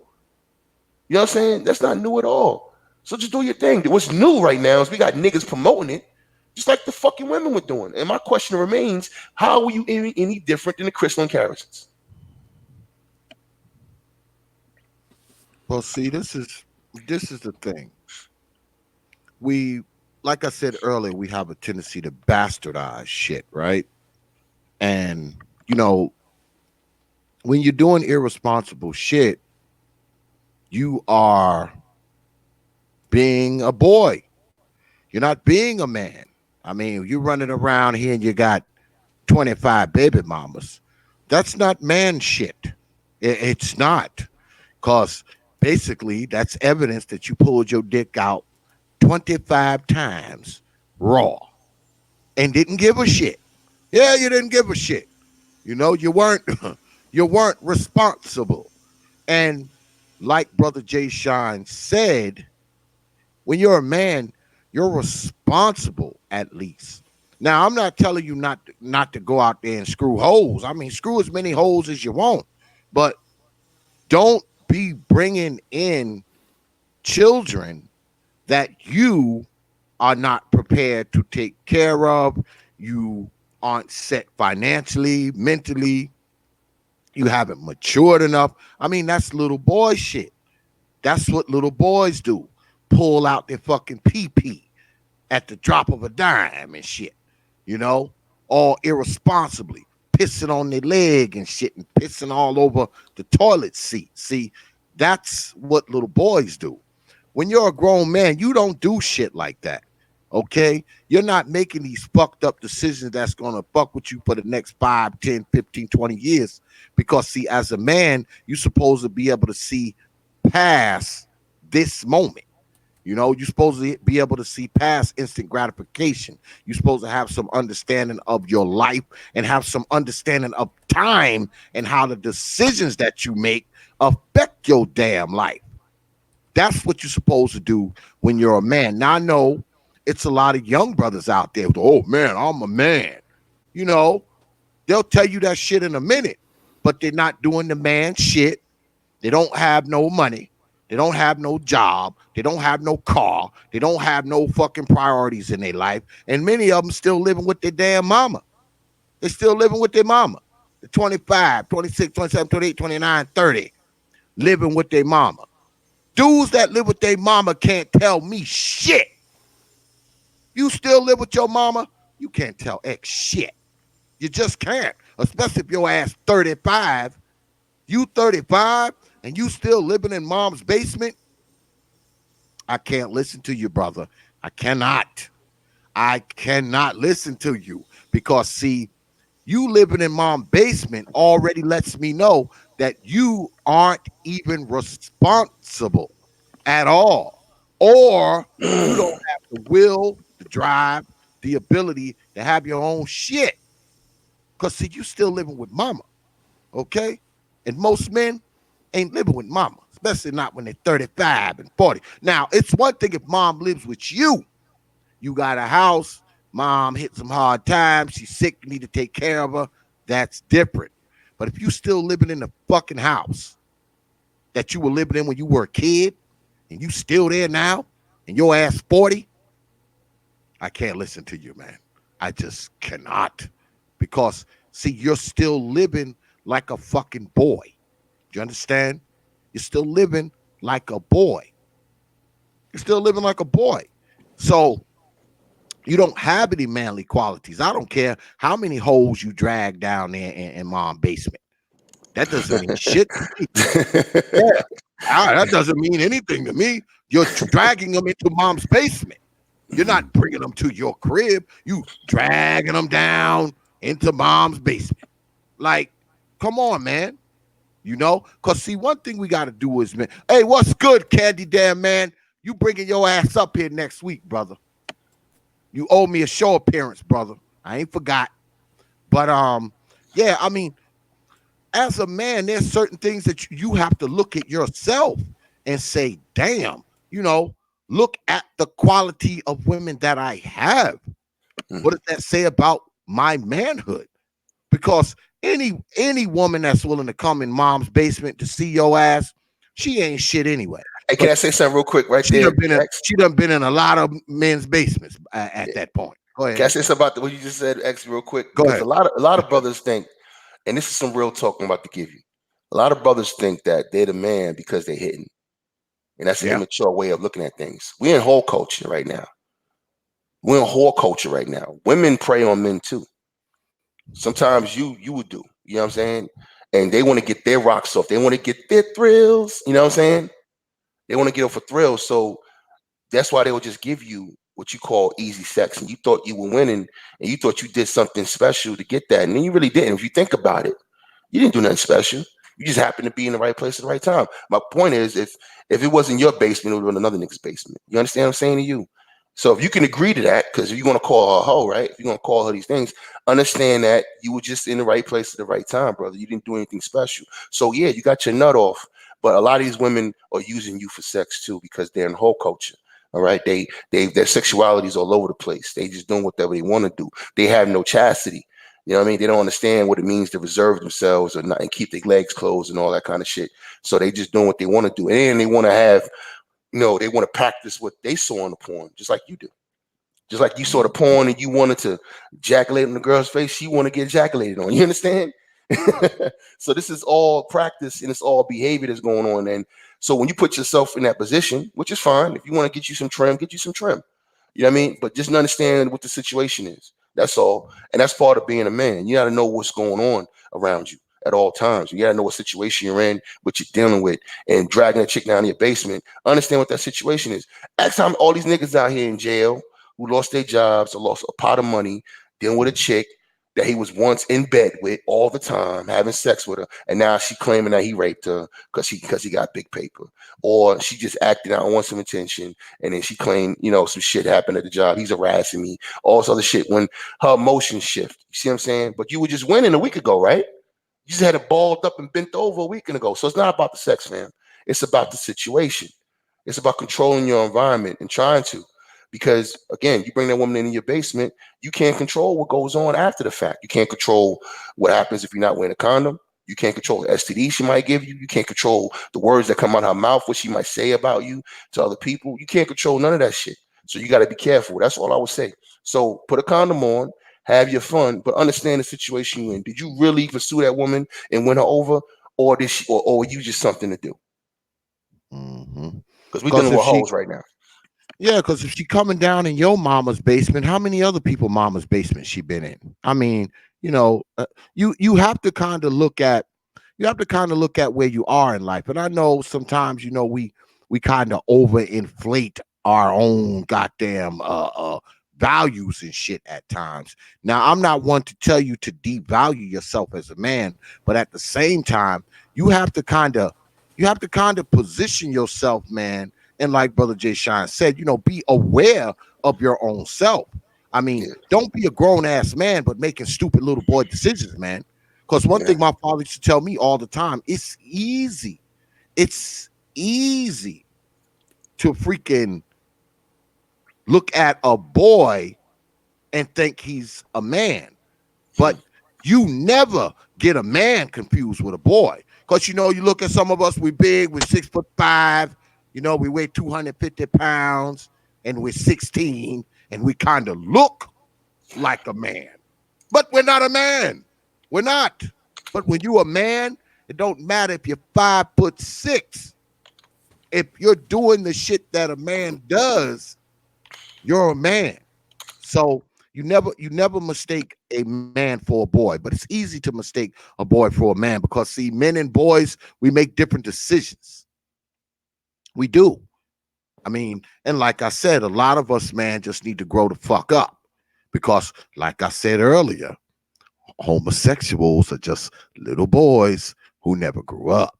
So protect yourself from homosexuality and grow the hell up. But we have been joined by Brother Art Style and my man, Brother RJ. What's good, brothers? What's Hey, peace, good to brother. you? Peace, brother. Peace to the panel. Peace to brother Art. Thanks for having me on, brother X. And hey, shout out to Peace. Jay Speed. I see you old school and my man Jay Shine. I didn't know your name at first, brother, but you spitting that heat, man. I seen you on the panel months ago. I think it was Obsidians or something, yo. And I just started creating content this year. I was like, I gotta subscribe to that dude. I just subscribed now, but I never knew your name prior to today. Th- Thanks, brother. No Peace to doubt, you, no man. doubt. Peace to you, bro. Salute.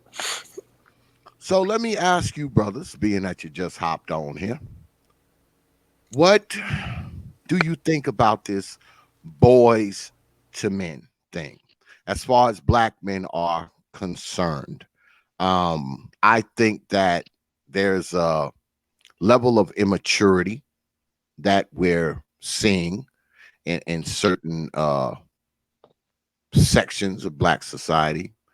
Um, I also think there are many of us who just don't understand what it is to be a man in certain sections of black society. So I'll go to you. Well, I'll go to Brother Art first, and then I'll swing it around to you, Brother RJ.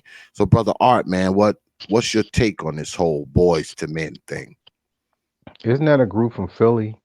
Don't start singing, Uh, Brother Art. Don't start singing their songs. Hey, Goddamn. Art. Actually, it's the name of a song. It's the name of a song. You know, it's a New Edition song, and then the boys from Philly took that name. But yeah, it is. okay, Don't but start singing, Art. You gotta stop Art. Art will start singing up on here. Go yeah, ahead. Wanye came through my chapter out here in Omega Psi Phi. So anyhow, that's another story. Um, yeah, man. I think it's being overlooked in a major way. Um, I don't think they understand. For some reason, like how I look at things in school. In school at my job, the I don't think they understand that they're constantly being trained. It seems like their environment is training them to adapt to the prison lifestyle. That's what it looks like. It looks like they're always having to be secured. They're always locked in certain areas, and half the time when an older man comes around, they clench their fist up like they're about to explain why they didn't do what they did, or that kind of thing. And I'm not just talking about, and I kind of see it away from school, you know. And the reason why I'm bringing this up is because these things are not being addressed. They just think that it's just some kind of normal thing, but overall, the way I see how boys are should be treated, they should have some kind of freedom, but at the same time, they should have some kind of structure, but in a way to where there's a way to where you're going to be somewhat of a CEO or you're going to be somewhat of a boss. So that's what I keep saying is that People are not really taking enough time with these boys to be men. They're just being somebody else's boys. They're trained to be somebody else's boys. And I just think that we just need to step in and take our boys back to become men. I agree. Brother RJ. Yes, indeed, brother. All right. So, as it relates to the topic, piggybacking on what Brother Art just mentioned, yeah, we do have to, take it back. We got to take it by the head because what has occurred is, we can go through all the history, we can look at what's going on in the schools, things of that nature. But I, I'm seeing that there's a disconnect and there's a lack of respect. Um, let's just use Generation Z. I would say for the most part, those that were born in the 80s, such as myself, mid 80s, late 80s, there's still that respect for like the elders thing. This Generation Z, the ones that were born perhaps in 2000, 99, things of that nature, their their respect is damn near obsolete. I used to I taught high school, I told this story before, and kids was calling me all these, all sorts of bitch ass niggas and hoe ass niggas, all this old disrespect, right? And it got to the point to where, you know, when you bossed up to them, when you checked them, you get their respect. And it's like I never thought I'd have to talk to younger people in this fashion. And then they're actually receptive to it and they fall back. It's like they fall back to you being like, rough, like getting the kid's face. Like if I'm sitting, my true nature is the way I'm speaking right now. I'm just a chill guy. And I'm embarrassed to say that there have been times where I've allowed the children to get me triggered. And then I'll, you know, um, they're not messed up by write ups. They're not messed up by getting put out. They're just like, all right, well, hell, it is what it is. I want to go anyway. Thanks for giving me the excuse to go. And so you end up getting, I've had some trigger me to where they're in my face. And I wouldn't have this little stare down. And I've basically dared them, like, hey, you 18 years old, make my day. I got what you want. You know what I mean? That type of talk. Me saying something like because that I don't know how it is in other states, but here the officer used to be like, hey, Mr. Rochelle, hey, if they do that, I'm going this way. I mean, if they 18, now it's just like that's some terrible advice. But he basically is giving me the green light that hey, these kids violent, they doing this, they doing that. If you gotta serve one up, if they 18, you good. That's basically what he was saying. I'm just like, it's a joke, but it's also makes you wonder uh, some of all these different symptoms that got us to where we feel like we have to put hands on a young brother. Whereas back in my time, all the elder had to do was just say, hey, come in, let me holler at you. But I'm kind of built like that anyway, where I even now, when I mute up, I'm gonna learn something from somebody on this panel and try to apply it in my day to day. But that's just me. But that's the thing. The baton has been securely passed. The disconnect is there. We're being viewed as weak. The younger ones are, and because a lot of them are growing up in predominantly feminine environments, uh, the way they choose to react to what's seen and in the midst of a lot of our defeat that's publicized, that's on the airlines. I mean, excuse me, the that's televised. We in the midst of all that, their mentality is, well, hey, I'm tired of being on the losing team. I'm gonna go about it this way. I'm gonna go about it my way. You know what I mean? But the my way still lacks certain qualities that would even make them better. Even if they want to shoot a pistol, they don't know how to shoot. Is what I'm trying to say, brother. When I was at the school teaching again, I used to see the kids fighting. And I'm telling you that the brothers are fighting the way that chicks fought back in the day with the windmilling and the head leaning back, trying to see who punch gonna land first. I'm telling my man, when we was coming up, man, we got in there. We got it in. We was trying to fight like James Tony. You know what I mean? Did you say the windmill? Are yes, they sir. doing the windmill? They're doing the windmill. They're doing the windmill. When I was coming, through It's crazy. junior high and high school, early 2000s, you know what I'm saying? We thought we doing something, with shoulder rolling. We were trying to get it in the hallway. You hear me? It wasn't no windmill. Windmill. Yeah, we were bouncing all that, man. Throw a jab, Shit. the whole shebang. Yeah. But that's my thing, man. We, going back to again, brother Art's point, it's definitely up to us, and that's why I believe heavily in mentorship. I know we have to make these jokes and these cracks about the community, however you want to pronunciate it, but this is what I mean at the very, minimum. I mean, it costs you your time. Your time is valuable, understood. But if you care, if you don't, fine. But if you do care, I think that's something that's free as far as money is concerned that you could do for your community to pay it forward. You definitely, if you're an upstanding, black man, and you want to be influential.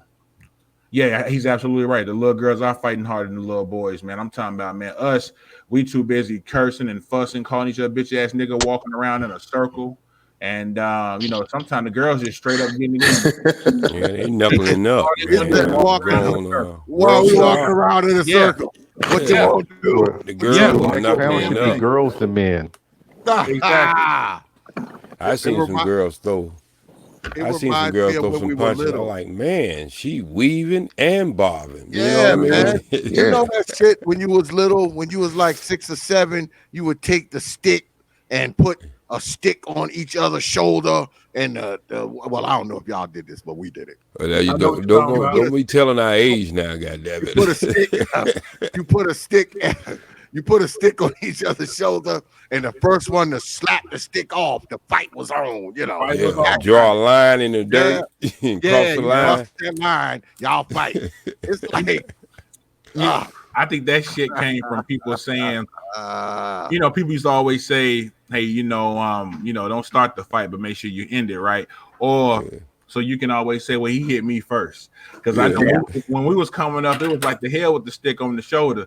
It's like, give me a reason, give me an excuse. You know what I mean? And then you know what? The crowd might get thick enough where you might say, you know what, it's worth this expense. Let me go ahead and dig in his ass. All I know is that Yeah, if I lose, you're going to remember you fought me. You're going to get some Right. teeth marks, some scratches, some bruises. You're going to look a patch of hair. You're going to remember you fought me. Oh, plus, man. don't you think that it's crazy that in black society, because we all black folks, we talking about black folks up here, that boys are out there windmilling, as brother they out there windmilling, and girls Batman. are squaring up, and they Knuckling got up. their dukes up. It's like everything is being switched. It has been Females are switched. Yeah. Yeah, females are becoming more masculine, and boys are becoming more feminine. That's that And trans stuff. yeah, and it's hard. It's hard for boys to become men if they are being bombarded with a bunch of feminine energy. I mean, the manhood is being suppressed at a rapid rate. I mean, especially black manhood, all in media. You look on TV, you look on shit on the internet, you can see the suppression of black manhood. Because see, they want black men, the images that they show you of black men are very docile, very reserved, high-pitched voices, that kind of shit. This weekend, right? Chivalrous. They were a white man. Yeah. This weekend, right? I went to a meeting of the National Association of Black Journalists. I got invited there. Me and my wife got invited to it by Richard Devane, who's a reporter for WCNC. We know the guy. He was actually at my house yesterday. And we went there, and as we got in there, you saw reporter guys, but it was mostly black women. It was mostly black female journalists. I mean, besides myself, it might have been maybe 4 or 5 other brothers. And the brothers that were there, except for Ken Lemons. Ken Lemons, another reporter. I think he works for SOC TV. And he was there. And I was talking with Ken Lemons, and I was asking him about it. I said, "Well, do you think that black brothers, you think the brothers as black people, are we too masculine, to be on TV? Are we too masculine to be in mainstream media?" And he said, "Well, I've been doing this since '93." He said, "What's happening now is they're judging our approach." And what he meant was, they're judging how we come off, as men. Because see, that whole toxic masculinity shit, they're talking about us, man. All right. I mean, because we're the most masculine people on the planet. So they're talking about us. As a man, if you're loud, you have a deep voice, you're very aggressive and Yeah. expressive. They see that as toxic, because see, your masculinity should be, the tall, silent type, very soft spoken, very calming and soothing to others who are around you.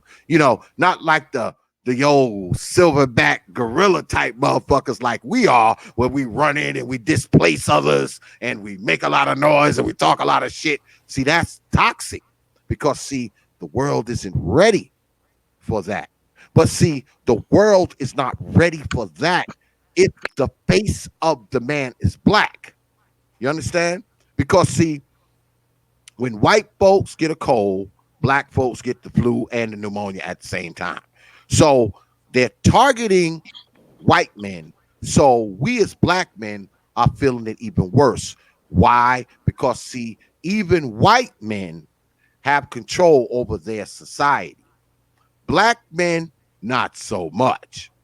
Okay, not so much. So we suffer from that shit more than anyone else because see, I'll say again, a lot of us, we're not growing up with men. A lot of us, we being raised by grandma, mama, auntie. So we think like grandma, mama, auntie. We operate the way grandma, mama, and auntie operate. We're emotional like mama, grandma, auntie. We Right. react. Okay, we don't act, we react. See, men act because see, men, we do shit before the fact. When you react, you're doing it after the fact. And that's more of a feminine thing too, I believe. And a lot of these brothers, they're acting just like the women who raised them. That's why they out there windmilling. Yeah. They watch these girls fight. They have taken on the traits of girls. Like the OG said earlier, these dudes couldn't even change their own fucking tire, man. These dudes can't turn a wrench. They can't turn a screwdriver. They can't do shit. I And I know. think I'm I'm sorry. one of those dudes who everybody call. They call me all the time. Oh man, you fix my car, do my brakes, and do the shit that my son could do when he was like 11. You got 35-year-old motherfuckers who can't do it. And it's like, what the hell is wrong with y'all, man? Like, you like your mama, you like your sister, you like your grandmama, man. It's like men being a man is some static fluid shit. Like, you don't have to be, you don't have to have any manly traits to be considered a man. All you got to do is have a penis. I mean, and I think that's where we are. Manhood has been transformed into something that can just be static. It can be whatever you want it to be. And Exactly. that's a goddamn problem, And man. a lot of brothers got to remember there's a political aspect to this too. There's a whole political movement to enfeminize us, to Fact. disenfranchise us. You know what I mean? When the Democratic Party comes to get the black vote, they don't even talk to black men. It's black women this, black women that. Black women are the core of the Democratic Party. What other group of women act like this? And what other party, you know what I'm saying? There's white power that's behind that and promoting that. They know what they're doing is wrong. They would never go to Jewish community and then carve out their women and talk only to their women. Right. They would never go to the Hispanic community and carve out their women and only talk to their women. But they'll have panels on MSNBC and Essence and they just do nothing but black women, black women, black women, black women, black women. All right. So this is a real serious game that we're in as black men. And I want to make sure I'm clear on something.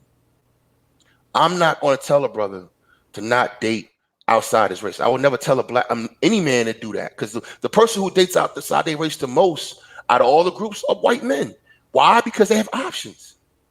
That's what you do when you're in a position of power. You date who you want. Mitch McConnell's wife is Asian. A lot of motherfuckers don't know that. This motherfucker's a fucking KKK dragon.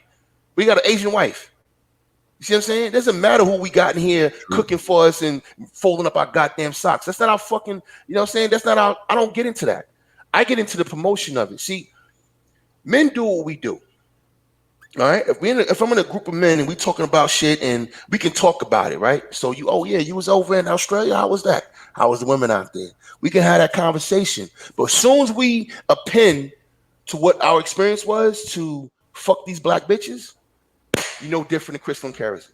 You see what I'm saying? You just crossed the line. I don't, because what you did was you qualified what you did based on the behavior of black women. I'm not going to qualify nothing I do with women behavior. You understand? As a man, I don't qualify what I do based on women behavior. I do what the fuck I want to do as a man. Period. And stop. I don't worry about what she's thinking and what she got going on. That's why you niggas really haven't seen me run around these panels, go to women channels and all. I don't go to their fucking environments. For what? I'm not going over there because they're gonna say something crazy and then I'm gonna fucking go off. But at the end of the day, that's their platform. So why I go over there? And the truth be told, I really don't give a fuck what they think anyway. I care what other men think. I would debate with men because I want to participate in us molding a code. You know what I mean? So I have to go get into it with my brothers. I have to go back and forth with my brothers. I have to hear what he has to say, and he has to hear what I have to say. We got to figure this shit out because we have no structure. We have no code in a black society. All black men care about at large right now is either stunting on each other, being fake like the females, wanting to stunt, which is a female trait. Mm-hmm. You know what I'm saying? Peacocking like the women when you ain't got shit. But I ain't gonna go there because that might, there's a lot of motherfuckers running around YouTube right now peacocking. You know what I mean? They ain't got no fucking business talking. They ain't been nowhere, ain't got shit. But I digress. The bottom line is that you got brothers doing the same things the women are doing now. And then two, they're disrespecting each other for no reason at all. Never met with each other, knowing goddamn well they wouldn't talk the same way on YouTube. They wouldn't talk the same way in person like the way they do on YouTube. Because somebody going their fucking mouth. So that's some bitch ass shit that's going on. And then three, I can't get away from the fact that when you cross that line, when you append your behavior based on the women's behavior, then brother, then now everything you're doing is based on her, not based on you. You see what I'm saying? Mm-hmm. When I walk around, look, I'm going to fuck these white bitches. Don't get it twisted. All right, I'm in Germany. You know what I mean? I don't get it twisted. But I'm not going to go to no corner and like, hey man, yo, fuck them black bitches. Go out here and do this. You know what I'm saying? I'm not going to do that because I don't. Everything I'm doing is not based on her. I'm free. I'm a man. I'm gonna do me. You know what I'm saying? My shit is not qualified. I'm not looking for her to qualify. I'm not looking for mama. I don't care about her approval. I don't have a bastardized logic anymore. Thank you, sir. Look, I'm telling you right now. That's exactly what these niggas are doing out here. That's X, man. He wilding. That's exactly what niggas be doing, man. Wilding X. Yeah, man. Because it's real, man. It's real talk. Motherfuckers are looking for mama's approval. That's why they give them something good. I mean, look, man. They want to go out here either to ingratiate themselves to the women being simps, or they want to go out here and shit on the women in front of the women to make them feel bad. Who does that? The black woman. She want to cuss you out, shit on you to make you feel bad, being vindictive and all that. I'm not a vindictive nigga. I don't give a fuck. You know what? My baby mama ain't shit. Fuck that bitch. Move on. You see what I'm saying? I got my daughter. I did what I had to do. I moved on. I'm not gonna sit here all day and have a bitter mentality and everything that comes in my mouth is based on what she did to me. Exactly. That's effeminate as fuck.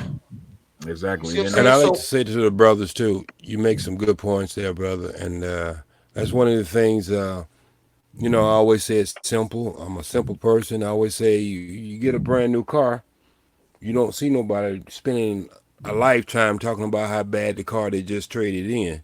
They're talking about the new car and they're moving on. Thank you, sir. And when brothers have to try to validate that why they did something, know that's a false premises in the first place. I like to say that Brother X know me as a person who always came on. Anybody challenge say me as an OG, I did some good things in my life, but just to look at our condition, I know I didn't do enough. If our young people don't know anything, that means we didn't teach them a damn thing. And the last pep rally they had for the feminized black boys started back in the 80s when they got rid of all the male talk shows and got the women talk shows. That was the last pep rally they had. And Art, I was just talking about, because you made a good point. I was just talking about this with my cousin last night, and it's like that should show you how the spirit moves with brothers who's moving in the same area. When you was talking about school starting to look like prison, I was just telling my cousin, I was like, you know what? School is really setting you up for prison because they tell you when to eat, when you sleep. And my cousin was telling me about one time he had to use the bathroom, and the teacher wouldn't even let him use the bathroom. He was like, he just got up and cussed her out and said, I'm going to the bathroom one way or the other. But see, that is like prison. I mean, you start to be controlled. And just like what old wise men say, regardless of whatever's put in front of us, if we think collectively, and I'm not talking about go out there and break your back and not take care of your family. I'm talking about take care of your family first and then offer things to your community that you know they need. Give that service to them. But an old man was saying one time, he was saying, there's a lot of obstacles going to be put in front of us. He remember when he was a kid and he was walking down, in the South, and he see this anthill, and he didn't know why he was doing it. He didn't know it was angry or whatever. He just kicked the anthill and just totally destroy it. And, back in the South, we have them big old anthills. We don't have these little ones like we do in California where I'm at now. But he say he would come back a week later, and that anthill would look the same just before he kicked it. So if any young men are listening to this out here, it's not a doomsday. It's a day that you can reconcile and say to yourself, you're going to have to make some changes. Mom did exactly what she supposed to do because that's the only thing she can do. She can only be a female. And you got to expose yourself to as many positive male figures as you can. And you got to know the kind of world you're living in now, and it's like, it's not only do they want to feminize, I can see what you was talking about, Mr. X. I remember when one of my brothers was telling me about they wanted all black men to talk like they was from Midwest Texas, have that feminine Texan voice, and it's coming. It seemed like it's here now, and so they want to change that whole thing. I mean, if you listen to our music, me Art was talking about this about a week ago. Look at all the people who's making music now. All the males singing in falsetto. We got a bunch of damn Smokey Robinsons now. We don't have anybody sing with a decent baritone, or anything like that. Everybody sound like they trying to be Aretha Franklin, and so that just shows you that where we are, as men. A boy from North Carolina was probably one of the last male singles I could say in the last 15 years. I forget his name now, but make the Anthony Hamilton. And you know what I'm talking about? Anthony Hamilton. Yeah, Hamilton. Yeah, he's about he the live right last of here. the male voices out there, man. Everybody else sound like, man, you sound like, what was that note you just hit? You just hit a note more higher than Millie Ripperton could hit. And hell, she's supposed to have the highest note. He said ain't been Minnie recorded. Ripperton. Oh, he went back on him. I went way back. I'm really telling my age now, right? Minnie Ripperton, she sings "Loving You," right? Right. You, yeah, okay. See, I know who I know some of these. Yeah, who Mariah, Denise Wim, and that other girl from she all of them copied out after Minnie, I mean, so, but yeah, man, that's where we at, man. So you young guys out there, man, they got trade schools in every major metropolitan city. Some of the courses cost less than $35. Go in there and learn how to turn a wrench. Go in there and learn how to do something manly. Hell, you won't be in there for, I don't think it's for like, some of the courses like $35 for like 7 8 days. Man, give 7 8 days to your life where you can start putting, getting your hand strong instead of trying to get your pimp hand strong, because that ain't working for us. So that's all I got to say. Plus, them days are dead and gone any goddamn way. You should be a man that knows how to do something, man. Especially if you're a man that's doing nothing. All right. If you're a young man that's doing absolutely nothing with your life right now, any damn thing you can learn is better than what you're doing right now. I mean, if you're doing nothing, see, that's why I talk about when I talk about boys to men, boys and men. See, men understand that. Men understand that if I ain't doing jack with my life, whatever I start doing, it's better than what I'm doing right now. You know, you got a bunch of dudes because I know, OG. I live in the Queen City, right? And it's a highly populated area, man. You know how many times, man, I be out and about. Like today, I was out and about with my wife and shit, man, and you just see a bunch of young dudes, man, just walking around not doing shit. They hanging out in front of the deli. They hanging out in front of the damn laundromat. And these are brothers that you see when you take off in the morning at 7 o'clock. When you come back 6 o'clock at night, they still in the same spot. And you walk to these brothers and you like, man, I mean, won't you go down there and, try to get a job at Home Depot or Lowe's or Sam's Club? You know what these dudes will tell you? These dudes will tell you, man, I don't want to work at no Home Depot. So you're like, wait a minute. You would rather stand in front of this store for 11 hours and get paid nothing as opposed to being at Home Depot or Lowe's or Sam's Club for 8 hours and get paid. I mean, that kind of shit baffles me because you got brothers who sit around and play video games all motherfucking day, 9-10 hours out the day. And you tell me, oh man, they hiring down at UPS, because down here they always hiring. I mean, because Amazon just opened a place down here, Sam's Club, Home Depot, and they're paying. A lot of those places are paying what I'm paying my guys. These places are starting them off at like $15 an hour, $16 an hour. And these dudes will tell you, man, I don't want to work at no Amazon. I don't want. But wait a minute. You're sitting in mom's basement 10 hours a day doing jack, but you don't want to spend 8 hours at a day making money. So you got, you kind of got that. You got that entitled, I don't want to do this, I don't want to do that shit going on too. They sitting around just like Brother Great Britain said, they sitting around waiting for to come through and buy their cigarettes. They waiting for mom to come so they can yell up from the basement, "Ma, there's no more cereal. Mom, there's no more milk." They sitting around waiting on that shit or waiting on their woman to come through when they could be doing a little something for themselves. I don't expect young brothers to have all this money because when I was young, I was broke. All right, I was broke when I was young. So I get it. But also when I was young, I freaking had to work to survive.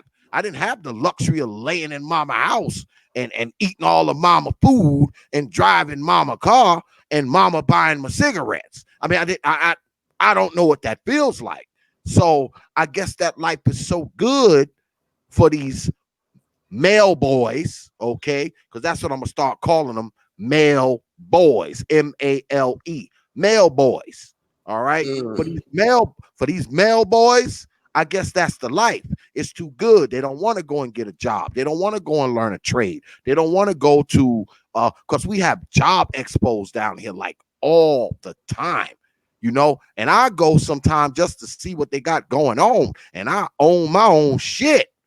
I go down there to see if I could maybe steal a couple of employees and have them come work for me. But I mean, you don't see a lot of people down there. I mean, you don't see a lot of brothers down there. And anybody that's in the Queen City, no, I'm not lying. I mean, you don't see a lot of brothers down there. I mean, you see more black girls down there. You don't see those young brothers down there, man. All them young brothers hanging out in front of the liquor store, hanging out in front of the laundromat, hanging out in front of Family Dollar. And 9 times out of 10, they're not just hanging out there. They're hanging out there saying, yo, bro, you got $1 when you walk by. Yo, brother, you got 50 cents. They're hanging out doing that shit while he stand up there with a $200 pair of sneakers on, a mouthful of gold teeth, a $300 jacket, and you just fall back and listen. You're like, what?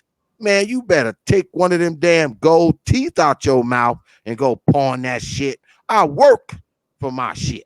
All right. I'm standing up here in overalls covered in grease and just got done working 10 hours. And you've been standing in front of this stove for 6 hours. I'm supposed to give your black ass $1. Get out of here, man. You know, I mean, so you got that kind of stuff going on too. You got a lot of brothers nowadays because they've been coddled by their old all their lives. All right. She never told them, hey, look, when you get X age, your ass need to get a damn job. When you get X age, your ass need to be trying to figure out what your life gonna be about. When you get XYZ age, you need to be trying to make your way up out of my crib. See, they were never told that shit. They were never told, hey, you have to have expectations of your own life. You have to, because it's hard to live up to other people's expectations, but it's pretty goddamn easy to live up to yours. But see, you have to have some to begin with. And I think that's what separates the men from the boys. I mean, because men, we try to live up to our expectations. We set expectations out there for ourselves and we try to live up to them shits. Because see, men, we know that we got other people who depend on us. Yeah. But boys don't care about that shit, even if they got 5 and 10 baby mamas. Because see, they're not even thinking about those babies. All they thinking about is their high score on Call of Duty. You Exactly. understand? That's what they're Hey, thinking about. hey, X, I got a house in Virginia, and one day I was looking out my window, and there was one other black family on the block. It was a sister and her son, and I think she had a boyfriend that came over every now and then. So one day I'm looking out the window, and I'm seeing the boy, her son, out there holding a garbage bag. I'm like, okay, he out there doing yard work. So I go to the bathroom. I come back. I look out the thing, and I'm seeing his mama pushing the lawnmower. He's just there holding the bag. So I call him. I call my daughter. I call my daughter. I said, come here. Look at this shit. I said, baby girl, what's wrong with that picture? And my daughter just started laughing. You know what I mean? Because I started clowning and shit. But this is what's going on. And that sister, when that boy becomes, and he was in middle school at the time because he went to school with my daughter. So when that brother comes 16 years old, then she's going to be telling him, yeah, you need to get a job. You need to do this. You need to do that. But his whole life, she didn't prepare him for that. She made him lazy his whole life. Yep. You know what I mean? She made him soft his whole life. She made him irresponsible his whole life. And then when she's 16, she want to tell him what to do. And I don't know why he don't act right. I ain't raised him like this. Yes, she did. Yes, she did. Yes, she did. And these are the boys we got to deal with. These are the grown men now we got to deal with. You know what I'm saying? Out here. Like my man was saying, they don't even know how to turn a screwdriver. Nope. They weren't even made to just go fix shit, figure it out. Because that was being harsh to them. But you will buy them an Xbox, buy them a PlayStation, and buy them some Jordans. Mm-hmm. You know what I'm saying? This is real shit. I'm telling you the real story. I saw that shit with my own eyes. I couldn't believe it. This young boy who was like 13 years old holding a garbage bag while his mom was pushing the goddamn lawnmower.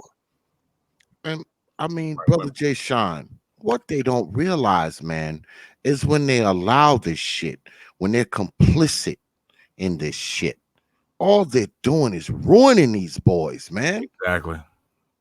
They're fucking ruining them. They're ruining them by letting them sit around all motherfucking day. All right. Because I know when I was younger, my old man didn't play that shit. My old man, he expected your ass to be up out the bed, 6 o'clock, bed made, god damn it, doing something. And my old man was from the South. My father's from Macon, Georgia. So we lived on Long Island, but our damn house was just like a farm, god damn it. And man, when I was young, man, I had to feed chickens, feed ducks, feed rabbits, clean the chicken coop, feed the hunting dogs. You know, I had to do all that shit. And a lot of that shit, I had to do that shit before I went to school. Before I went to school, I have to do that shit, clean up, go to school. And when I came home, guess what? Cut that grass, clean them smokers, wash that truck. You know, shit was expected of me from a very young age. You know, that whole laying around all day, fucking, you know, on the PlayStation. Man, not in my pop's house. Hell, even even on days that you weren't doing anything. And I tell everybody, my father was a landscape architect. He had his own landscaping business for 25 years. By the time I was 7 years old, not only was I feeding ducks and chickens and rabbits and all that kind of nonsense, he would have me out with him on the weekends, humping wheelbarrows of rock and dirt and gravel, all kinds of shit, man. So the whole I just lay around all day and play my PlayStation and wait for mom to come home with a pack of Newports. Now, I don't know what that life is. I mean, it must be a great old life, but I have no idea what that life is, man. Because by the time I was say 12, 13, I knew how to drive a payloader, a bulldozer. I could operate a backhoe. Shit, I would drive my father's dump truck when I was like 13, full of goddamn gravel with a fucking 25-foot trailer on it, pulling a fucking bulldozer. And I was like 13 because my pops had all that shit. So guess what? He had me driving the dump truck and the whole because I was tall. By the time I was 13, I was already about 6'2". So I mean, I would be driving my father's dump truck, man, when I was like a kid. So, man, that whole just doing nothing with your life and, you got all day the bullshit, 365 days out the year, you just do nothing but play games and, lay around and eat up all the food and shit. I mean, boy, you had to earn your keep living in my father's house because he didn't play that whole, even days that you wasn't doing nothing. He wanted your ass to be up. Like Sunday, we didn't really do anything except go to church. And church didn't start till 11 o'clock. He still wanted your ass up at 6 o'clock. Because if it came 6:01 and your ass wasn't out that bed, he's at your bed kicking your fucking headboard with them size 13 boots. Because 6 o'clock, your ass was up every fucking day. He said, get up out of here and do something. Even if you ain't got nothing to do, find something to do. And we don't have that going on now, man. We got these boys just settling for doing nothing. Yep. Yeah, there was a lady, one student in particular, his mom, she had things come full circle. She used to come up to the school and cut up and show out, always had an issue, particularly with me. She come bring them food up there and all that good stuff. And at first I was going to keep it to myself, and I just finally, went on out and said something to her once I kind of like warmed up to her as the months went by. And I told her, in a very polite way that she was crippling her. Like, hey, um, it's not, I'm not trying to get in your business, I overstep my boundaries, but one thing that I'm noticing is, like I said, with you feeling like he's too good to eat just eat here at the school, and you can keep on bringing all this food up here. You're constantly up here checking on them. You're checking them out of school. What are you doing throughout the day that you got time to keep coming up here? You know what I mean? And she didn't take too highly to that. But this dude that she was seeing, fuck her feelings. exactly. This dude I know that was seeing her, he agreed with me. So he would go back home and reinforce it. Like, that dude, Mr. Rochelle, he cool. You know what I'm saying? I like what he said. That type of stuff. Anyway, long story short, now, this year, her son's being mentored by the frat, the IOTA Youth Alliance. And that's been his thing right there. He can admit it, like, yeah, man, I definitely see where you're coming from. And I brought up everything, like, even like we're going back to the whole fighting situation. He was the kid, he talked a whole bunch of trash, right? But when people were ready to get at him, he'd run. Like, that was his reputation. And so that's a part of the femininity in itself. It's like, hey, he won't even stand his ground behind what he's doing. He just want to play. You know what I mean? He no self accountability, basically. So I mean, this thing is real deep. This thing is real deep, and so we could divide it and split it up so many damn different ways, so many scenarios. Yeah, like I said, it's the only way to do your part again is through what you can do in your respective parts of the world, and and through mentorship, man, and being consistent with these kids, man, and being able to exercise it yourself, like my man was up here talking about, having penis discipline, just for us men. I'll admit, hell, I've lacked in that damn area. Or just being, happy to go ahead and get it off. But no, man. Shit, we all have, nigga. Yeah.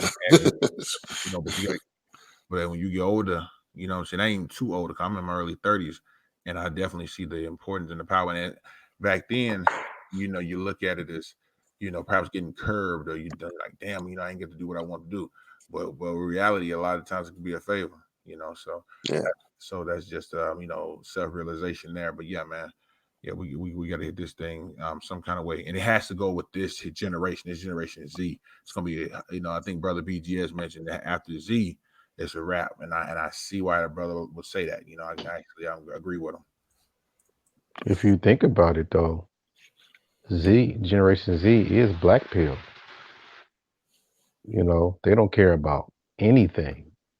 That's right. So millennials, good luck. Because you got to remember, millennials were using a lot of the whole social media, Google Facts, Google Check, Wikipedia says this, and you swore up and down that social media is going to put my voice out there instead of going through the whole channels of learning from your elders or whatever. I'm just going to learn from other stuff. Now their children, which is the Generation Z, I think the oldest is 23 now. They're born with a bottle in one hand and a cell phone in the other. So you think about it, the only thing that they usually say to the millennials, I don't care what you say. If I can't see it if I can't touch it, I'm not believing anything you say. So good luck with that, millennials. Y'all gonna need us. Sooner or later. And their ass go get old too. Yes. I'm watching this stuff. I'm actually watching this stuff like play out. I'm like, wow. They're very intense with it, man. It's a trip seeing this stuff. Yeah. And you out there with the kids too, so you really see it. Yeah, 24 years, man. I taught X, millennials, and Zs. Taught all three. I'm old as hell, man. So, Brother Art, you being a professor, teacher, you get to see it firsthand. You get to see the young men who are showing some degree of maturity, and you also see the ones that are not. I mean, you get to see it all, the whole gambit, right? Oh yeah, it's quite a challenge, but at the same time, you have to just do what you can with that amount of time that you have with them. The ones that really count is when they come back after class and want to have these talks, and they lay things out, and then you try to help them and give them the right resources and stuff. But for the most part, a lot of them just want to just go ahead and just do whatever they can, do whatever, and just wait for the next class. And and at the same time, if we're talking about black boys in general, it's kind of tough because the way that the school system is ran, a lot of black boys just can't sit in that environment. They got to move around. They got to express themselves. It's kind of hard. I could kind of see how they struggle. So every now and then I kind of like engage with them a little bit so they can get a little bit of interaction. But then I say, okay, now it's time to work. And I come back. So I try to keep them going. I know they probably look like they're getting special treatment, but those are my little brothers. So, you got to do what you can to let them move over to next part because they need some tools. Right. All right. Can I ask y'all a question? Since we got a good circle of brothers on this panel. Not to get too gossipy, but I know y'all all heard about the Fantasia thing, right? And it seems like she gets it now, and she's a good case point for what I'm about to lay down next, because there are a lot of women out here who get it, but unfortunately for most of them, it's too late. They got them kids. They too old, and they get it. If I want y'all to check something out, actually, you know what? I'm gonna do a video on it tonight, and I'm gonna play the excerpts from this thing they had on OWN about the women. It was a few women who stood up and said some real shit. Cause they were talking about dating outside the race, and there was some women in there who was like, nah, I can't do that because the only person that understands me is a black man. Then there was another sister who got up, and she was an older sister, and she talked some real shit, but it's too late for her. She sees it now. Trust me. I'm 42 years old, and I work with women who are my age and older. And they see brothers like me dating women in their 20s. I date women in their 20s. You know what I'm saying? Early 30s. That's what I'm catching. I'm catching young females. They can't do that. You know what I'm saying? They can get fucked by a young dude, but they probably have to take care of him. You know what I mean? They have to take on a boy. And, you know these women who go out here and get these young men and take care of them. Like J-Lo's, get a fucking dancer, a bum motherfucker. You know what I'm saying? And then, rock him as a boy toy or whatever the case might be. But that's their options, man. This is real talk. This is the reality for women. Unfortunately, they it's too late because the environment has changed. That pussy ain't as tight as it used to be, and their skin is not as tight as it used to be. They're not as young as they used to be. So then I got to deal with the fact that there's younger women on the planet that they can't compete with. So the reality sets in, right? That's a different circumstance. That's in a different environment they're in now, plus 40 years old, plus 50 years old, that they're going to have to deal with. They're dealing with their reality. My point is this. We're not creating a reality for our women. We're playing along with a lot of shit that they're doing. And we don't want to say that, because if we say that, then it sounds like we're blaming the men. And I'm not saying that. We're having a man conversation right now. The title of this shit is Boys to Men. I don't give a fuck about the women right now. I'm talking to men. I'm talking about what we're doing and what we're doing and what we're contributing. The women are wayward as fuck. All right? They're in the whole culture, they're hoes. I agree with you 110%. So what are we doing to counter it? As men, what are we doing to counter this shit? What are we doing to counter the fact that our fucking kids are turning into what they're turning into? The answer is not hopping the fence, brother. You know what I'm saying? That's not the answer. You know what I'm saying? So what are we doing? What are we doing to, stop the bullshit from going on? And a lot of that requires dick discipline. I know it's not fun. So this is what I propose. With our sisters, we're gonna have to be on code with them. We're gonna have to treat them like how we treat white society in a lot of ways. We're gonna have to treat them as business. This is business now. Too many of us is in court.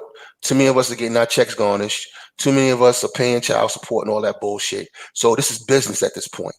This is not emotional. When I deal with women in general, especially black women, it's business, fam. It's business for me. It's emotional. I don't know you. You're going to have to be around me for fucking years, girl, before I trust you. You understand me?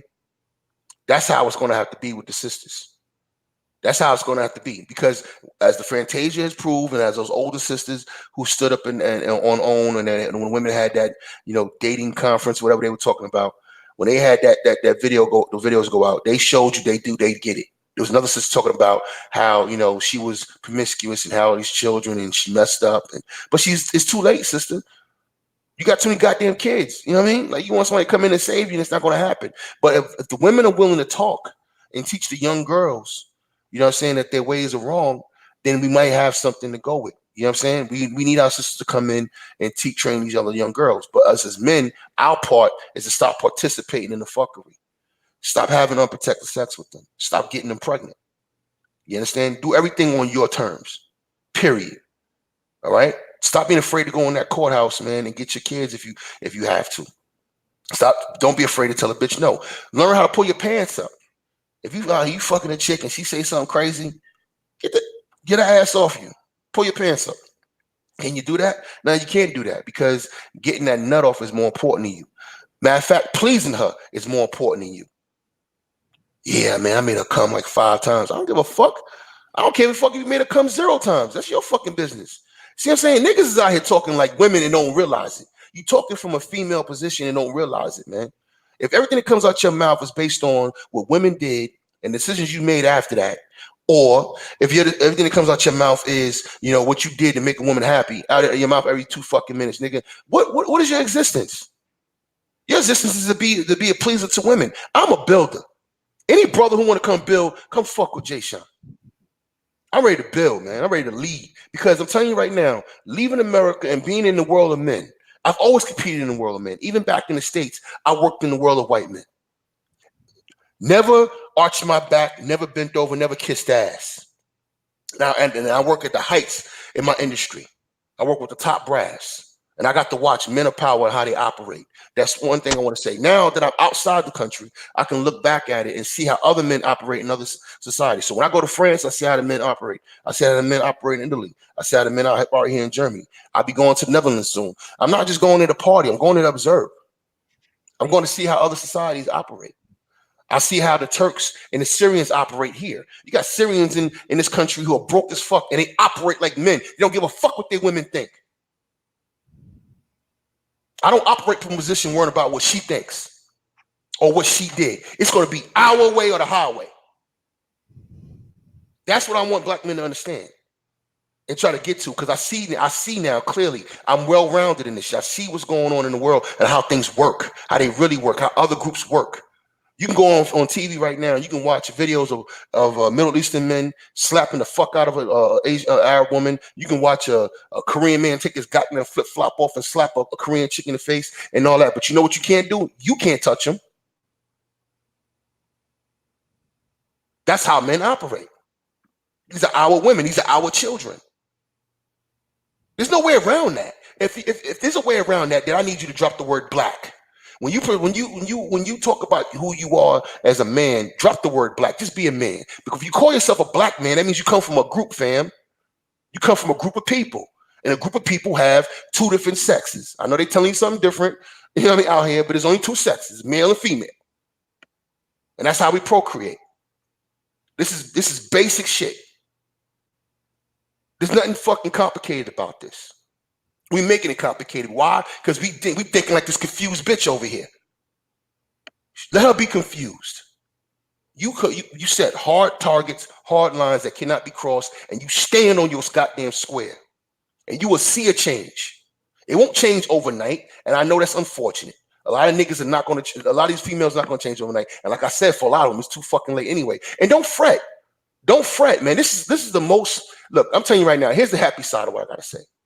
Now I'm gonna shut up. Here's the good part. You ready, brothers? Here's the good part. The good part is this is not going to be a pussyless revolution. We don't have to go MGTOW and not have sex and all that kind of shit. You just need to practice dick discipline. We're in a whole culture. We can have a revolution and still have a good time because of the hoes we got out here on the street and play already. You understand what I'm saying to you? It's just about discipline. What I mean by that is that I have a daughter. I'm a single father, so I can't do what the fuck I want to do because I have a child in the house. I have a daughter in the house. I don't want her to see women coming in and out of the house. You know what I'm saying? So I have to show something. I got to use some discretion. I have to have some discipline. So bitches got to come after my daughter sleep and be out before she wakes up. Or I got to do things when my daughter goes to visit her mom. I know that sucks. I know that takes the fun away from you. You want to pop off and do what you want to do when you want to do, brother. But that's not the reality. The reality is if you got your kid in your house, you got to deal with the reality. You got to be a better parent than the women are. And we are generally better parents than the women are. When you line single fathers up to single mothers, we generally are better because we're more practical. We don't live a fucking life of emotions and going out here and just doing what we want to do. We're not we going to the club thing and the kids are sitting in the living room while the women are walking out looking like a bunch of streetwalkers. Mm-hmm. We're not creating that environment around our kids. We do as men generally. We do what we need to do. We pay our bills on time. We do what we need to do. That's why we're not worth $5. Exactly. But I'm separating brothers who actually go out here and work. The brothers who are out here and work generally got good credit. We take care of business. You know what I mean? We handle shit. Even when we getting our check guarded. Even when we getting our checks garnished. Yeah. Because men are more likely to put the children first. I mean, I know people don't want to hear that and they want to say, black women are good mothers and also kind of nonsense. But men are more likely to put. That's why black fathers are the best fathers. I mean, if you put the stats up, don't make me break out my stat sheet. Don't make me break out my stat sheet. I have to study. That's correct. If you put black men up against Latino men, Asian men, white men, black fathers are better fathers. They spend more time with their children. They sit down with their children more. They enroll their children in more goddamn extracurricular stuff. They eat dinner with their children more. They eat breakfast with their children more. They talk about their children's day more. If they're a weekend father, they spend more weekends with their children. It goes on and on and on. Black fathers are the best fathers. And me, I know people ain't gonna like what the hell I say right now. I don't give a shit. The reason why that black men are the best fathers, because oftentimes black children have the worst of mothers. So we don't have no choice. We have to be them. We have, if we a brother who's in our children's lives, we have to be the best father, because if we don't, our children are freaking doomed. If we just let these women sit back and raise these children by themselves, man, why do you think you got all these goddamn bastard sons of baby mamas out there shooting and killing and robbing and ain't doing shit with their lives, and they dying in the street, killing other folks in the street? Why do you think that's happening out there? Because these women have been left to their own devices as far as these children are concerned. That's why these boys are growing up not to be shit. That's why they're growing up wasting their lives and ruining the lives of others. That's why they're doing that, because these women have been left to raise them all on their own, and these guys are the end product. Now, people will say, oh, you can't just blame the woman. Bullshit. She's there. She's there. She's there. Who else do you blame? The invisible father that lives on the other side of the world? No. Her ass there. So she is the reason for what's happening. Right. She's the reason for it. Exactly. Come on, man. Exactly. And X, I'm not trying to blame men for what we got going on here. I put all that shit on the women. I don't want to hear about how, y'all super women and, black power, black girl magic and all this bullshit. And look, what we've seen is that women are willing to take credit for the success of a child. Motherfucker make it to the NBA. My baby, I raised them right. But when that motherfucker do something crazy, you don't know. Yep.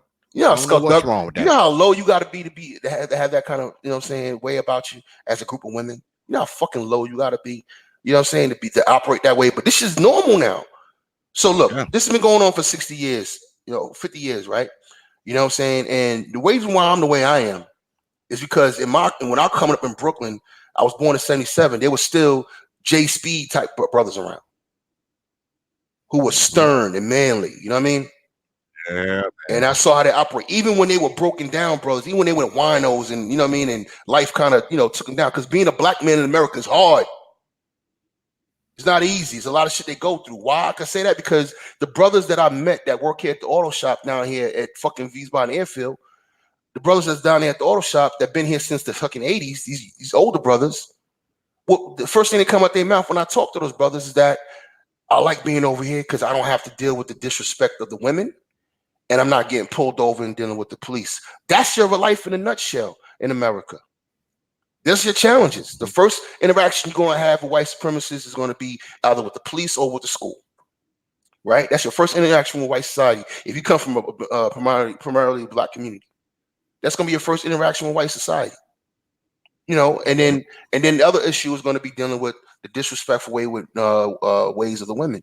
And what we haven't done in the 60, 50 years is take the shit back. Hopping the fence is not taking it back.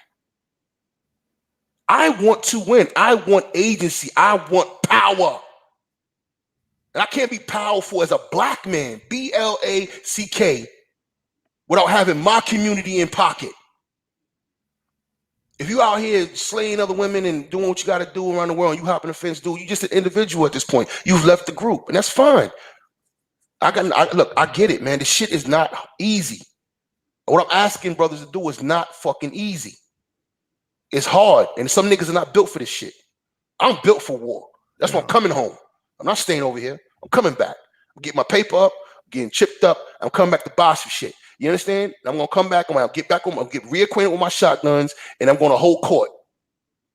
And I'm gonna shut a bitch down when every time I get a chance. You better bring your ass back to America, man. Me and you got to go out and get drunk or something.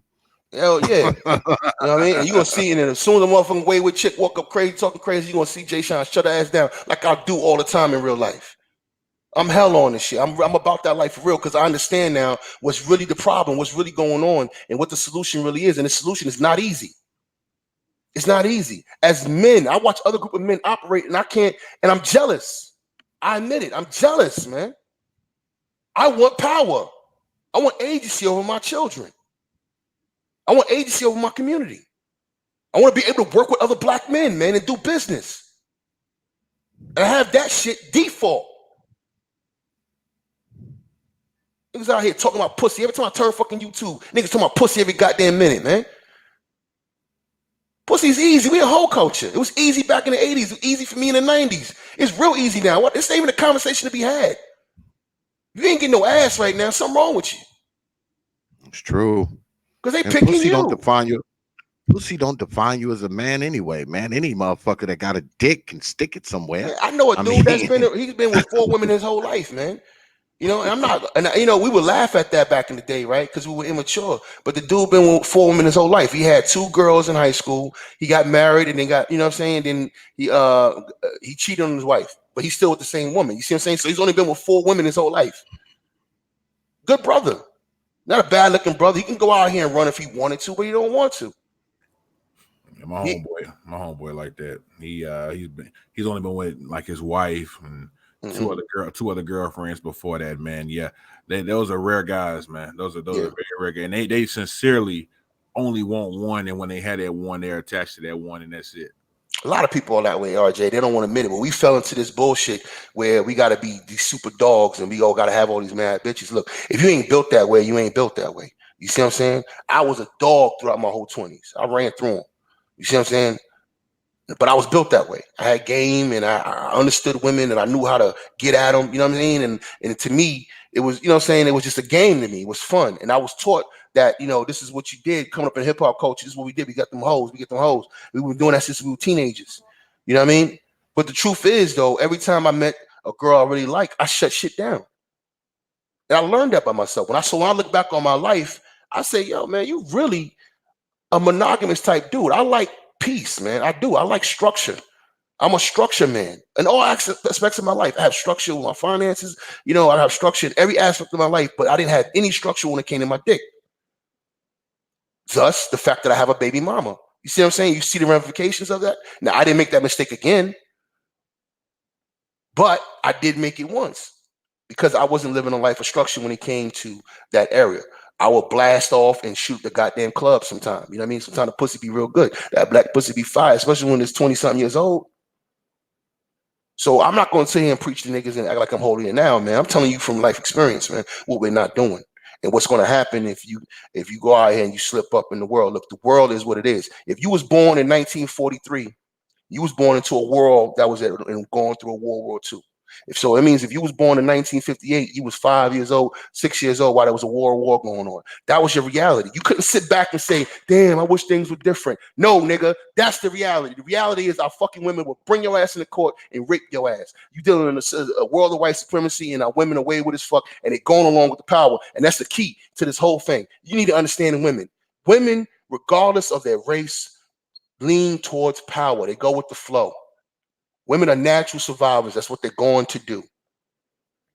So you need to carry power dynamics. I can't do that by myself. We have to do that as a group of men. And that's what we're not doing. We're not doing it.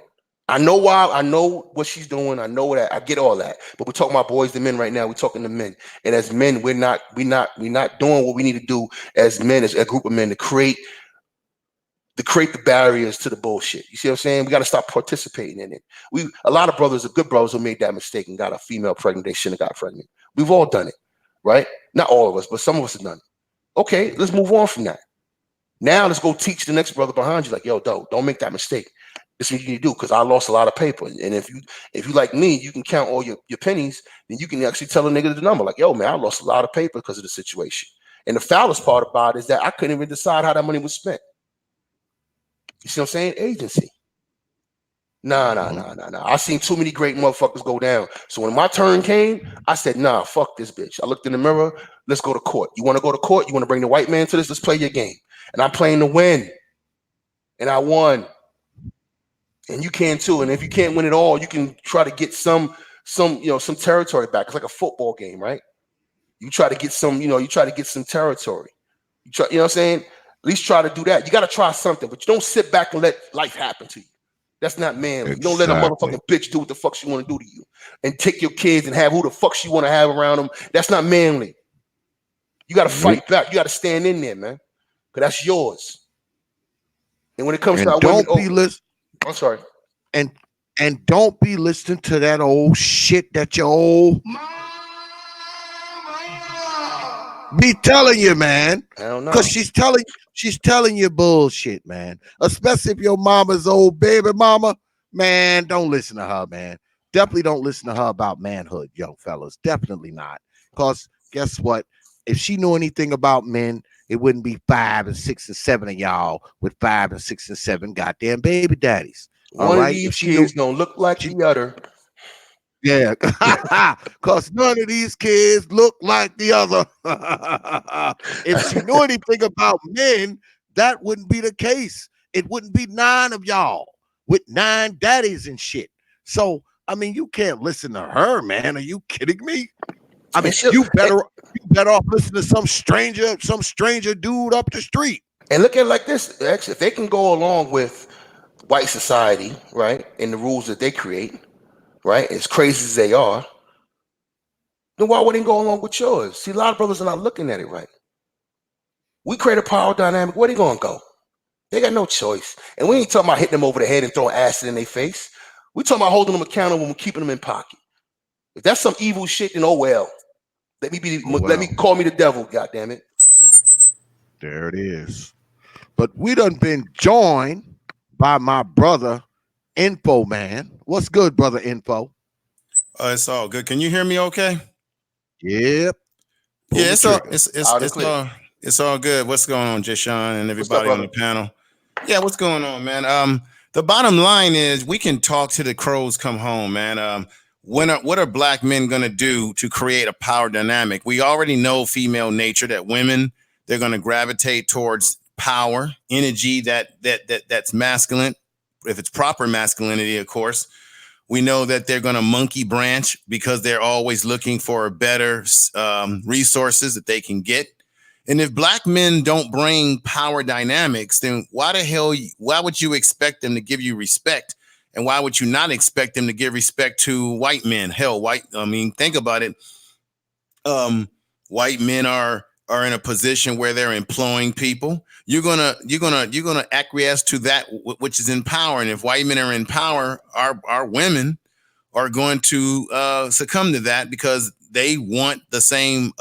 They want to be in a position that they see white women in. See, they've been in a battle with white women all these years, and then what happens is a thing called projection and counter transference. They transfer that shit onto us, almost like, why can't I not live like that? So if we want that, black men should strive for that in terms of getting yourself together. And it's simple as that. Create power dynamics. And I heard you brothers say that, you have women in these communities, and keep this in mind. The black women that you're talking about, brothers, they don't represent all black women. We're talking about a small percentage of these communities where you have black women having lots of kids with the wrong type of dudes. But then this is the thing. Where the hell is the accountability? Because one, the babies didn't come into the world by themselves. Okay. There was a man involved. And two, women have responsibilities for how the kids turn out. But we know that as long as you don't have proper male leadership in that child's life, then the child is going to grow up and have a lot of flaws. So where do we start to realize that black men, as you were saying, need not to put women on a pedestal and need not to impregnate women to make yourself feel like you are a man? Because these women are being impregnated, and the men, where are the men at? And then you have to ask yourself, as a black man, what are your standards? Why are you laying down and impregnating women that are of a ratchet nature? And then I want to throw another caveat on the table here. The women that become hoes, brothers, we have to ask ourselves an honest question in the mirror. Do we create the hoes that we don't want? Now, I heard you say, Jay Sean, you did your thing back in the day. All of us have probably been players, have done our thing. I've done my thing too, right? But when you do those things, you are creating the whores. And then why? You are creating the whores because you are treating them like a whore. Therefore, that's what that woman is used to being treated like, and then she'll gravitate towards men that treat her like that. So I'm not trying to let women off the hook, but certainly, brothers, we in some sense create these hoes because we treat them like that. I think there's an old saying: you treat a I'm talking about a real prostitute now. You treat a whore like a lady and a lady like a whore. Treat her like a prostitute. Yeah. So Shit I'm like saying, a prostitute. Yeah, Yeah. remember that song? Yeah. Don't treat the So- girl well. Well, don't treat the girlie So- well. Until you show the scoop. Right. as a Don't treat the girlie well. certainly as a mature man, I don't want that type of female, so I'm going to stay clear away from that female. But we make a lot of mistakes when we're young men, because we're trying to find ourselves, who we are, and unfortunately, sex is where we sort of define ourselves, which is what creates this beta male syndrome, where guys will do anything and everything to get the attention of women and put them on a pedestal, and started all the way back when. And you see this dynamic play out on YouTube. I see how these cats be on YouTube with these ladies on panels and acting certain ways and arguing with each other over women that you're never going to meet. In front of the women, showing out. Yeah. And we're making a spectacle and a fool. And that's why I don't participate in any of this foolishness anymore. Through with it. Let me ask you a question, information, man, real quick. You see how some of these other male, patriarchies operate in the world, right? In the Middle East, Asia, whatever the case might be. What do you think brought them to that point? Because female nature has been female nature since the beginning of time. I think they had a moment like this. We can complain about the women as long as we want, and we could talk. It was real talk. It's the truth. It's not like we're lying. But at some point, we're gonna have to have what do we do about it conversations. But Deshaun, you know this well, brother, because you travel. What do those men, even the men in the continent of Africa, what do those brothers in other parts of the world, Brazil, Asians, all those other groups, what's the one common denominator that they have that we don't have? They run their own fucking country. They are the goddamn boss. That's true. So therefore, their women have to do what they say, because they're in control of their country, their language, their customs. And those women know that there's a price to pay in America, because we're so integrated. We're so spread out all over the guy. And we're in a country that says you can be anything. You could be a man one day, a woman the next day. You could be a tri this and a tri bicycle. We can be anything. Where do we as black men, what power dynamic do we have when we don't own I'm not trying to make an excuse here, but we don't own the country. We're not really in control of anything, but only our households per se. And even our households, we're losing control of that in some cases. Yeah, which is tragic.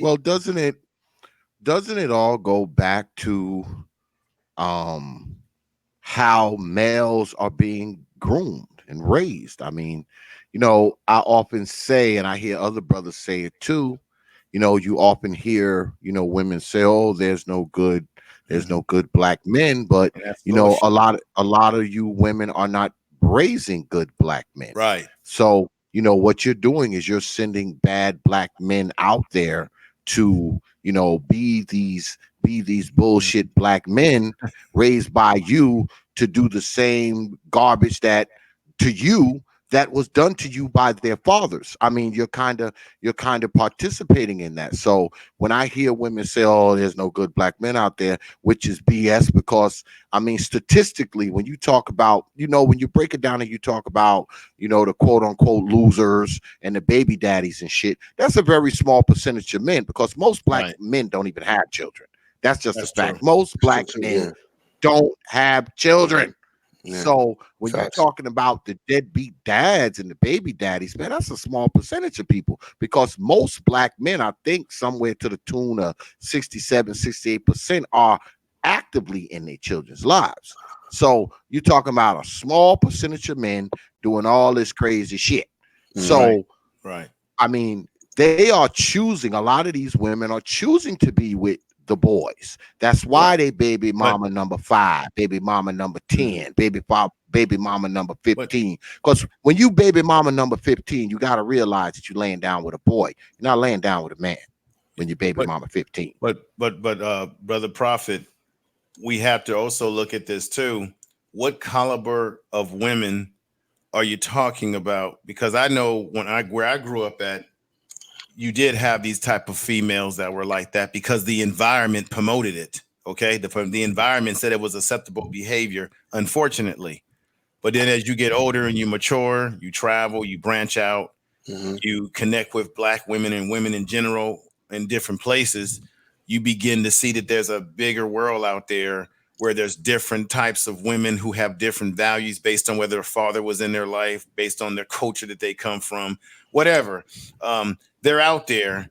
And so what happens is, let's just be, there's a, I think Les Brown, he has a saying that uh, a negative has 10 times the power over you than a positive. So if we remember the negativity of ratchet type women, that's going to linger on our mind a hell of a lot more, especially if we were involved with one of these type of women that did something wrong to us. Then we're going to focus on that, and sometimes push that as the top to the top of the issue, and forgetting that there are other women out there who have higher standards. And then I have to ask myself as a man, when I get involved with a woman that isn't good for me, I have to look at myself and be accountable to myself and say, what am I doing to either attract or get involved with women of this nature? I need to have standards. The problem in our community, and some of our communities, I'm going to say some, is that as well as women don't have standards, we have a lot of black men who don't have standards. And this is the thing that always blows me away. When I see very overweight women, particularly white women, I always say to myself, when they have these mixed kids and all this other kind of stuff, I always say to myself, what Negro got this woman pregnant? What Negro did this? Because it gets down to standards. Who did this? When, why, and how? Some 350-pound white woman and shit. Yeah, or even a black woman. I'm asking myself, what black, and then they have a bunch of kids, and I'm saying, what black man laid down with this woman and pumped 3 and 4 and 5 kids in this woman? Well, isn't that kind of the thing, man? And we talk about this stuff all the time, brother Info. I mean, brothers, a lot of us, let's be honest, man, a lot of don't have those standards. I guess because we got low self-esteem, we got low self-ego. A lot of us, man, will crawl on top of anybody. We don't care. I mean, and because I'm a traveling man, all right. I'm a traveling man, right? Man. And I usually go up and down the East Coast. I mean, I haven't traveled in quite some time. I mean, I don't think I've traveled in a good 8-9 months, but usually, every 2 to 3 months, I'm up and down the East Coast. I'm from here, Virginia, Pennsylvania, New York, New Jersey, upstate New York, all up and down the East Coast, from everything North Carolina north.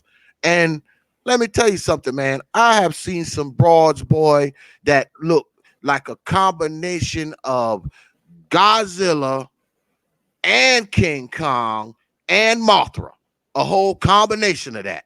And you know what's running behind that Godzilla / Mothra King Kong looking woman? 3 little Godzilla / Mothra / King Kong little children. So what does that mean? That means somebody done crawled on top of that woman, and maybe multiple somebodies have crawled on top of that ugly ass woman. So, I mean, some of us, man, we don't care what a woman looks like. We don't care if she's 350 pounds. We don't care if she look like a sea donkey. We just don't care. If she got a hole, we in it. She can freaking have one eye, a chopped off arm, a missing leg, and have a hunchback like the Hunchback of Notre Dame and kind of walk sideways. But boy, if she got a working vagina, some brother will get up in it.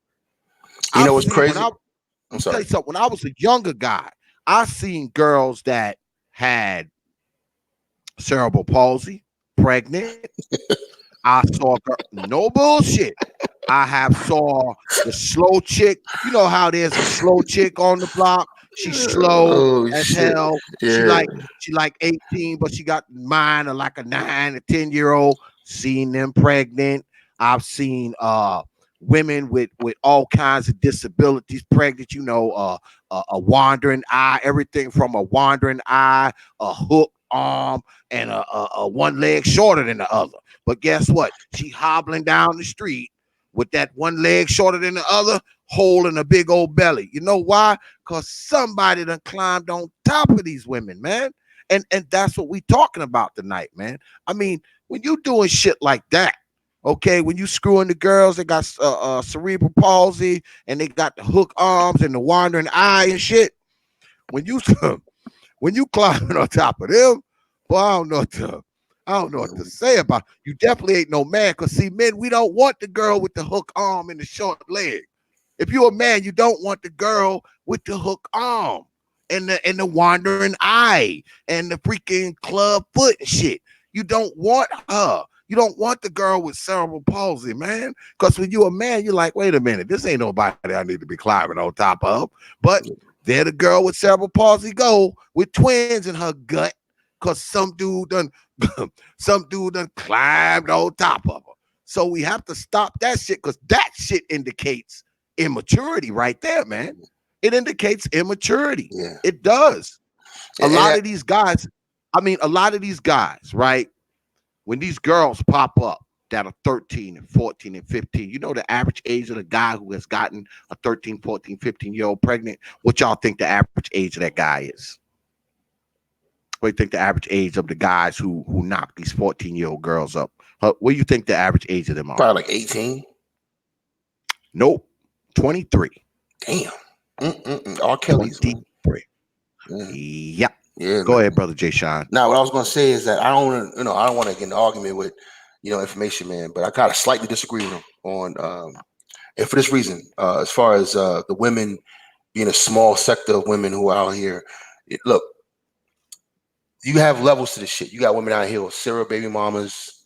You have women out here who might have just two baby daddies. That's fucking crazy to say just two. But that's how low the bar is now. And you have women out here who might just have one baby daddy. You know what I mean? Or some don't have any. The bottom line is that we're talking about what causes all of this is promiscuity. And I've ran through women who are educated, college chicks, sorority chicks, fucking Eastern Stars, church chicks. It didn't even matter. I mean, whether they were hood chicks in college, club chicks, or chicks at the office. I know I work in government, so I work in, it's promiscuity is promiscuity.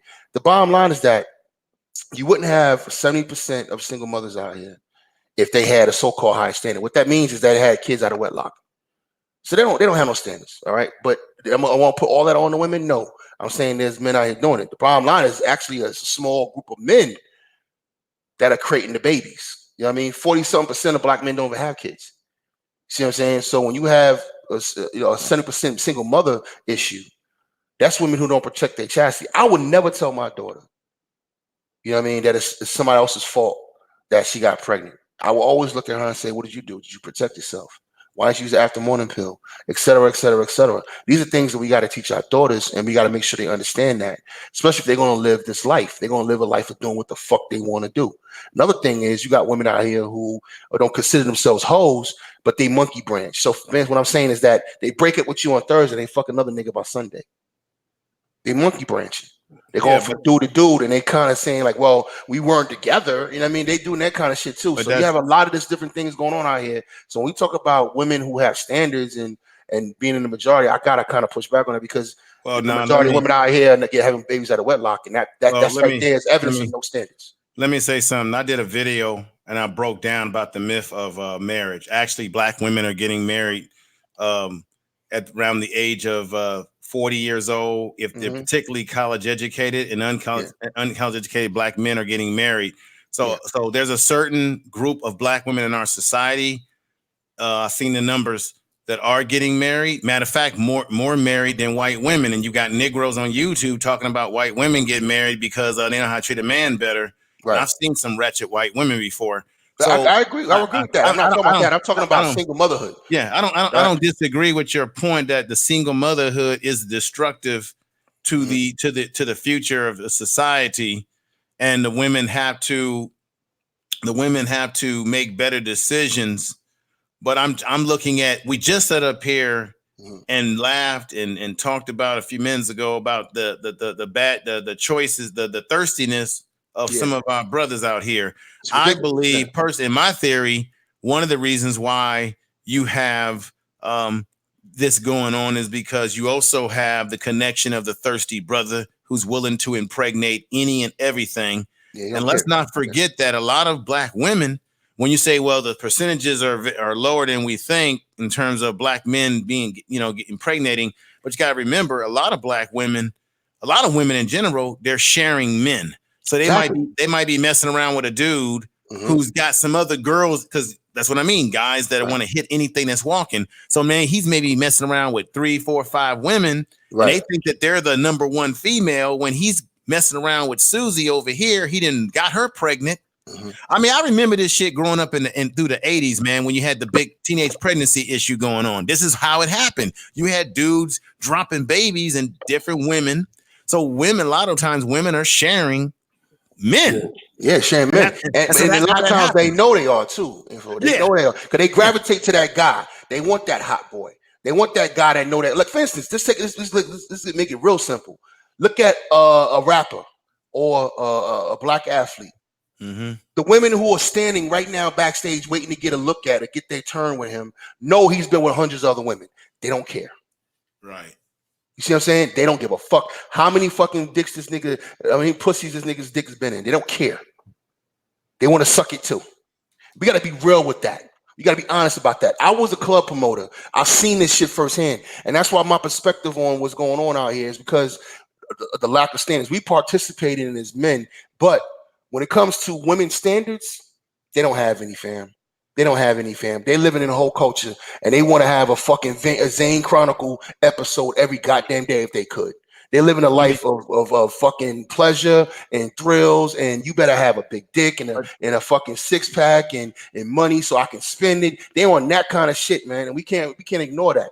That's really where they are. Even though, and I'm talking about strictly black women. Even though we out here getting our heads blown off, we getting gentrified, they worried about getting bullshit, material shit, and fun. Well, I think overall, the variable is American society. American society overall has a whole culture general. No question. Because you could find holes in every. And I hear a lot of brothers on YouTube talking about what this other group doesn't do. All females of all races have a hole in them, one way or another. If you you will come across it if you live enough life to see it. Yeah, but America is the variable to the whole culture because it promotes whole culture. And what is America promoting? Is promoting all types of sexual, all kind of sexual things now. Yeah. And they're trying to promote it to black men because every time you look at TV, they will pair a gay black male with a white male, and then they will shame black men who say they don't want to be with a non-biological female. That's crazy. You will be shamed because you'll say, I'm not into the Transformers. And that's an act of war. That's an act of war. Yeah. So they want to force you as a heterosexual male to say to accept. And one of the reasons why that guy, not to get off subject, why that dude from New York Undercover, Zebo or whatever the hell his name, the reason why Yogurt is coming up and talking is that he's trying to do damage control because it came out the wash that there was a transsexual or whatever who said that she or he or whatever the hell it is was molested by him, right? And when he was underage. So he's trying to do damage control to get in good with that community. Yes, because this shit is to protect. That's why he's now coming out of the wash with this whole, because he totally surprised his family and everybody. But this is part of American culture. It is a nasty, freaky type of culture that pushes you towards this type of behavior, and our women are not immune to it. They fall right underneath it. It's in the music. I mean, if you listen to our music, it's not the way the music is not what it used to be. The music is really, and then the Cardi B's can be popular, right? And you look at her video, she's booty popping in every damn video, and our women, They're watching this. Our young kids have the cell phones and they're watching this stuff, and it's being inundated and inundated and inundated. And it just fused the whole culture. And I think one way to stop whole culture, brother, we just have to have standards as black men and say, you ain't getting no dick. I think let me give you an example. Wyoming has a nickname. It's called the equality state because Wyoming is the first place that women, particularly white women, got the right to vote. Because what did they do? They withheld sex from their husbands, and the guys went buck wild. Imagine if we as men said tomorrow, I'm withholding dick from all whorish type of females. Yet, what did you think would happen? There'll be somewhere eating pussy. That's what will happen. Well, wait a minute. They already doing that. They be getting that plastic dick. They already. Yeah, that's true. Gotta start buying them. But hey, I got to roll because I got to go to work, man. But yo, good chopping it up with y'all, man. But let's keep the conversation going, man. Every time we meet up, let's get. No doubt, Jason. Peace, brother. Hey, peace out, Jay. Nice to meet you, Art, my man. Info, you might. Peace, good brother. All y'all up here, my brothers, for real, man. But we're gonna have to start talking about power dynamics right now. Okay, brother. I mean, look, we know that the chicks are hoes. We know they wayward. But now we're gonna have to start having what do we do about it questions, conversations, and that's going to entail power dynamics. You know what I'm saying? How we deal with this shit? Because I'm telling you right now, I'm not forfeiting nothing. I'm not forfeiting my lineage as a descendant of racism and slavery, and I'm not forfeiting our women either, who are the fucking carriers of our children. Now, again, some of the women who are already out here are probably lost causes, but we got a future to look forward to, and we got to figure this shit out. And there's no way around this shit. There's no way out. I thought it was, man, until I actually saw other brothers happy, and then right after I saw brothers happy, I saw other men operating, and I was like, hold up, that's the key right there. We want shit to be what we want it to be. We got to make it so. Because right now, if we don't make it so, we asking her to do it. Mm-hmm. We asking her to act right. We asking her to come along and da-da-da. No, fuck that. You gonna do what the fuck I say do. End of. Yeah. All right, I gotta go, y'all. I'm a holler, man. Yeah. I'll holler at you, Jay Sean. No problem. X, man. Much love, brother. We'll talk on the phone. Peace, G. Yeah. Absolutely. Yeah. Peace. Prophet, I thought I got to bounce off too, but I got a few things I know. for a bit. I'm about to shut it down, so I'm gonna let everybody throw their parting shots before we peel out of here, man. Whoever want to go first. Okay, Brother Art, good brother. Brother RJ, whoever want to shoot their parting shot. Okay, already know what Brother Art gonna say. Well, say no to drugs, stay in school, and don't be starting forest fires. Don't start forest fires. I love this guy. Yeah. So we just gonna go ahead and just push forward and make sure we bring our boys back home and turn them into men. And try to find all kinds of different formulas to, undo that feminization of them. And it's out there thick. The part I don't like is when people act like it's not happening and there's no agenda. mm-hmm. And we just need to just move forward, man. And whatever we can do, just bring these brothers back home. Because man, we had to go through the millennials to the Gen Z now. So we got 2 generations we got to work with. And I'm done. I agree. Next. Let me just say this once again, Brother Prophet of Thought. You always have very thought-provoking conversations on your channel. Wonderful. I want to say peace. I try, man. I pattern myself after you, brother. I try to pattern myself after you, man. Thanks a lot, brother. I really appreciate that. But I want to say what's up to Jay Sean. He was on one tonight. RJ always comes in strong with very strong points, and he breaks it down. And Art always gives us that philosophical knowledge that we need. So we got to do this again. I appreciate you, brothers. I'm getting ready to sign off. And Prophet of Thought, you're my man. Peace to you. Absolutely. Right. Absolutely. Peace, brother. Info. Right. Anytime, brother. Anytime. Brother RJ, you up? Yes, sir. Yes, sir.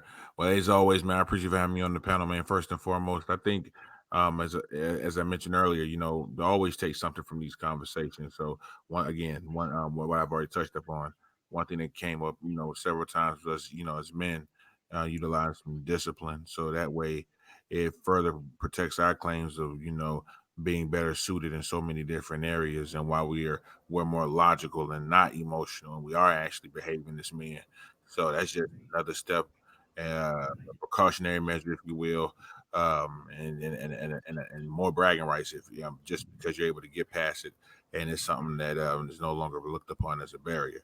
You know, here when I by the time I came on, perhaps you guys already established manhood, but the manhood um, is a piece that where one really needs to understand what it truly is, because just looking here on YouTube, you'll see people with their own different opinions of what manhood truly is, and I'm certainly it has its variables perhaps, but there are also the extremes that I one could find pretty questionable. All right, so I'm saying that to say, utilizing what we do know, what we do understand. Say it till the cows come home.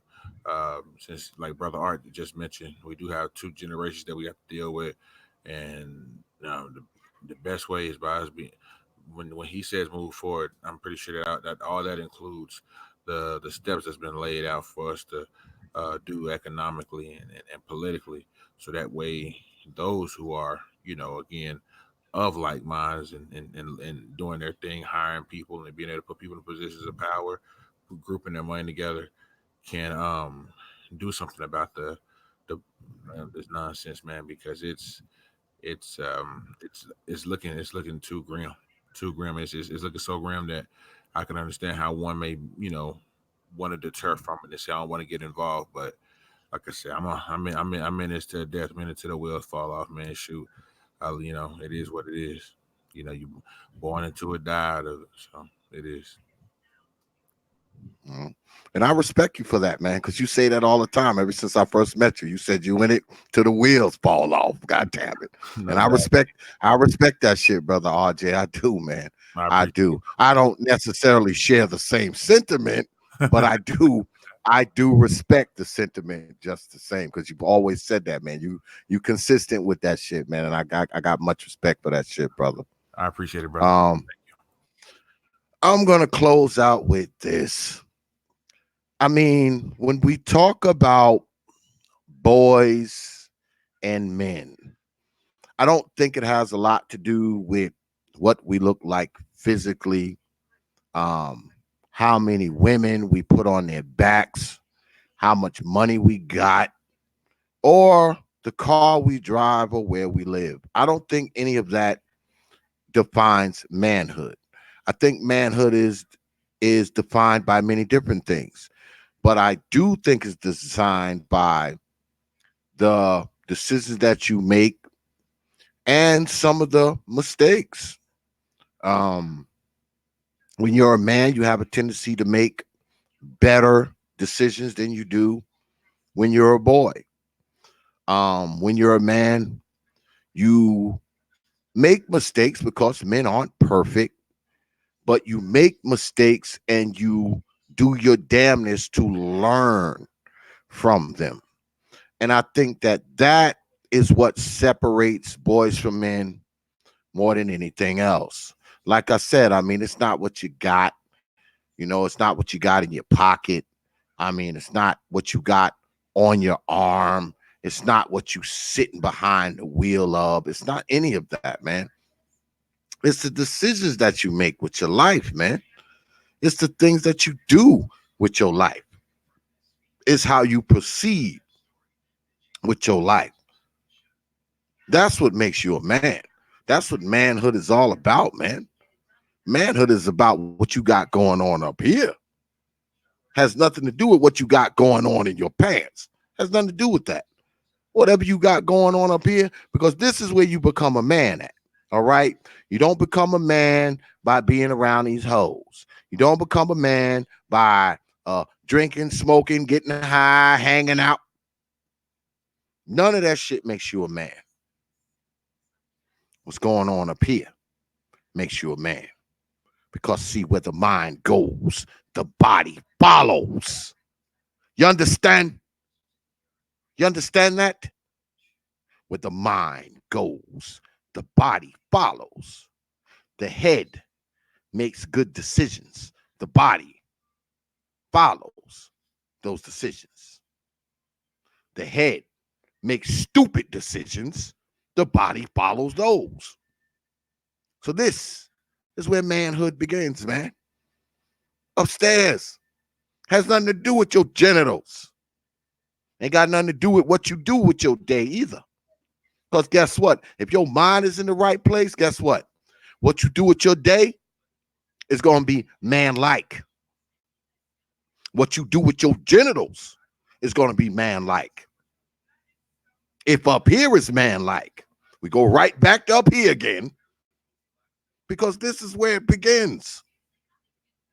And when you a man, one thing you don't do is waste your goddamn time and waste others, man. You don't waste your time. You don't waste other people's times. Because see, we go back up here again. When you're a man, you understand the value of time. You understand that your ass ain't going to be 20, 30, 40 forever. You understand that every goddamn thing you do today may possibly be reflected tomorrow on your life. You understand these things when you consider to be a man. So don't be calling yourself a damn man if you ain't thinking like one. Because there's a pretty good chance that if you ain't thinking like one, your black ass ain't acting like one either. You understand? You understand? But anyway, I want to thank everybody for coming out tonight, man. Good shit. Told you, boy, X been killing y'all with these serious topics, right? Been killing y'all. You know? You know. Yeah, I appreciate everybody coming out tonight, man. Good shit tonight, man. Very, very good stuff, man. I had a good round of brothers, a nice variety of brothers. You know, all of them the usual suspects, of course, but you know, a nice variety of the usual suspects. You know, it was a nice little mix, a nice little salad of ideas. I like that, man. I like that kind of shit. But what I need you to do is get on down to the Proper Thought series on Facebook. That's Proper Thought, one word, series, the next word on Facebook. That's a freaking community page. Get on down there. It's not like the personal page. It's a community page, so you're not going to be able to put a bunch of BS on there. You got to get on there and join it, follow it, like it, share it, that kind of stuff. But you can't hit X up, drop X a line, and I'm guaranteed to get in contact with you, like I always say, within 24 and 168 hours. Also, while you're down there on Facebook, go ahead and check out the Proper Thought Series fan group page. That's the Proper Thought Series fan group page on Facebook. Go ahead, request to be a member. You're guaranteed to get in there, unless you're doing stupid stuff now. You're doing stupid stuff, you're not going to get in there. Because I've been saying this for the last few weeks. People been getting kicked out of there left and right because they've been doing stupid shit. Okay? You do stupid shit, you're probably not going to get in. And if you do happen to slip in, you're going to get kicked the hell out. I mean, that's just what it is. I mean, I don't know what to tell you. That's what it is. Because, see, I'm not an admin. I'm not. My shit gets blocked. So you Negroes come down here doing some stupid shit. Your shit's getting blocked too. I'm just saying. Also, check us out on WhatsApp and Instagram. That's Proper Thought. Leave out the series on Instagram. Follow us on Instagram. You're guaranteed to get a follow back. And we always end the night with this one here. I need you to get your black behinds down to Twitter. The Twitter handle is at TPOT Media on Twitter. That's at TPOT Media on Twitter. Go ahead. Follow us on Twitter, because if you don't, I will haunt your black ass mama in her dreams until Christmas morning. But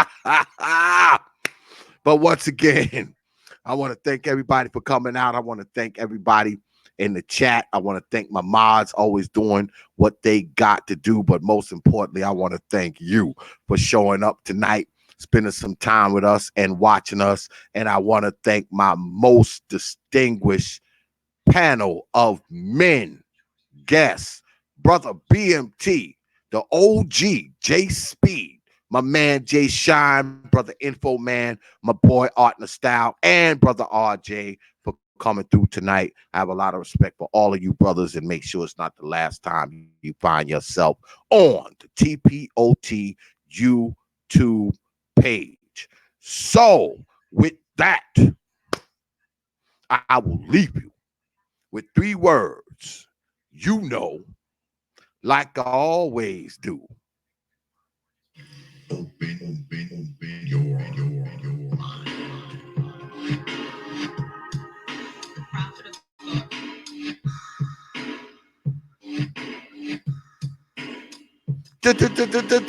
mind. Peace, folks.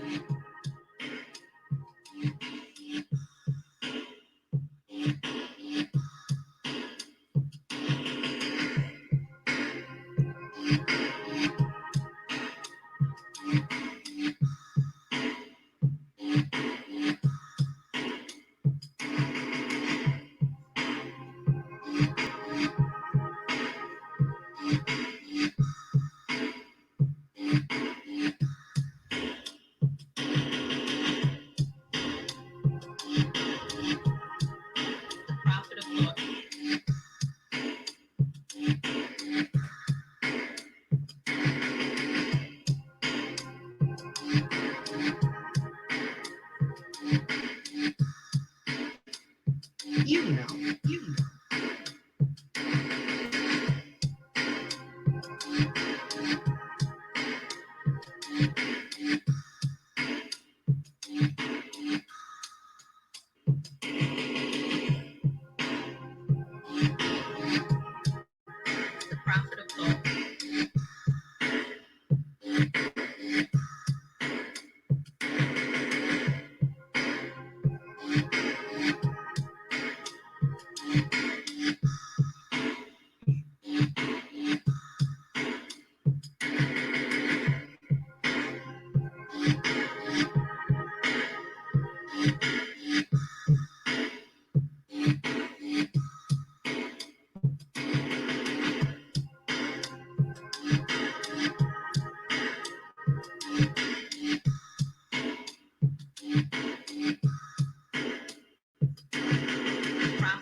Open your mind, open your mind, open your mind, open your mind, open your mind, open your mind.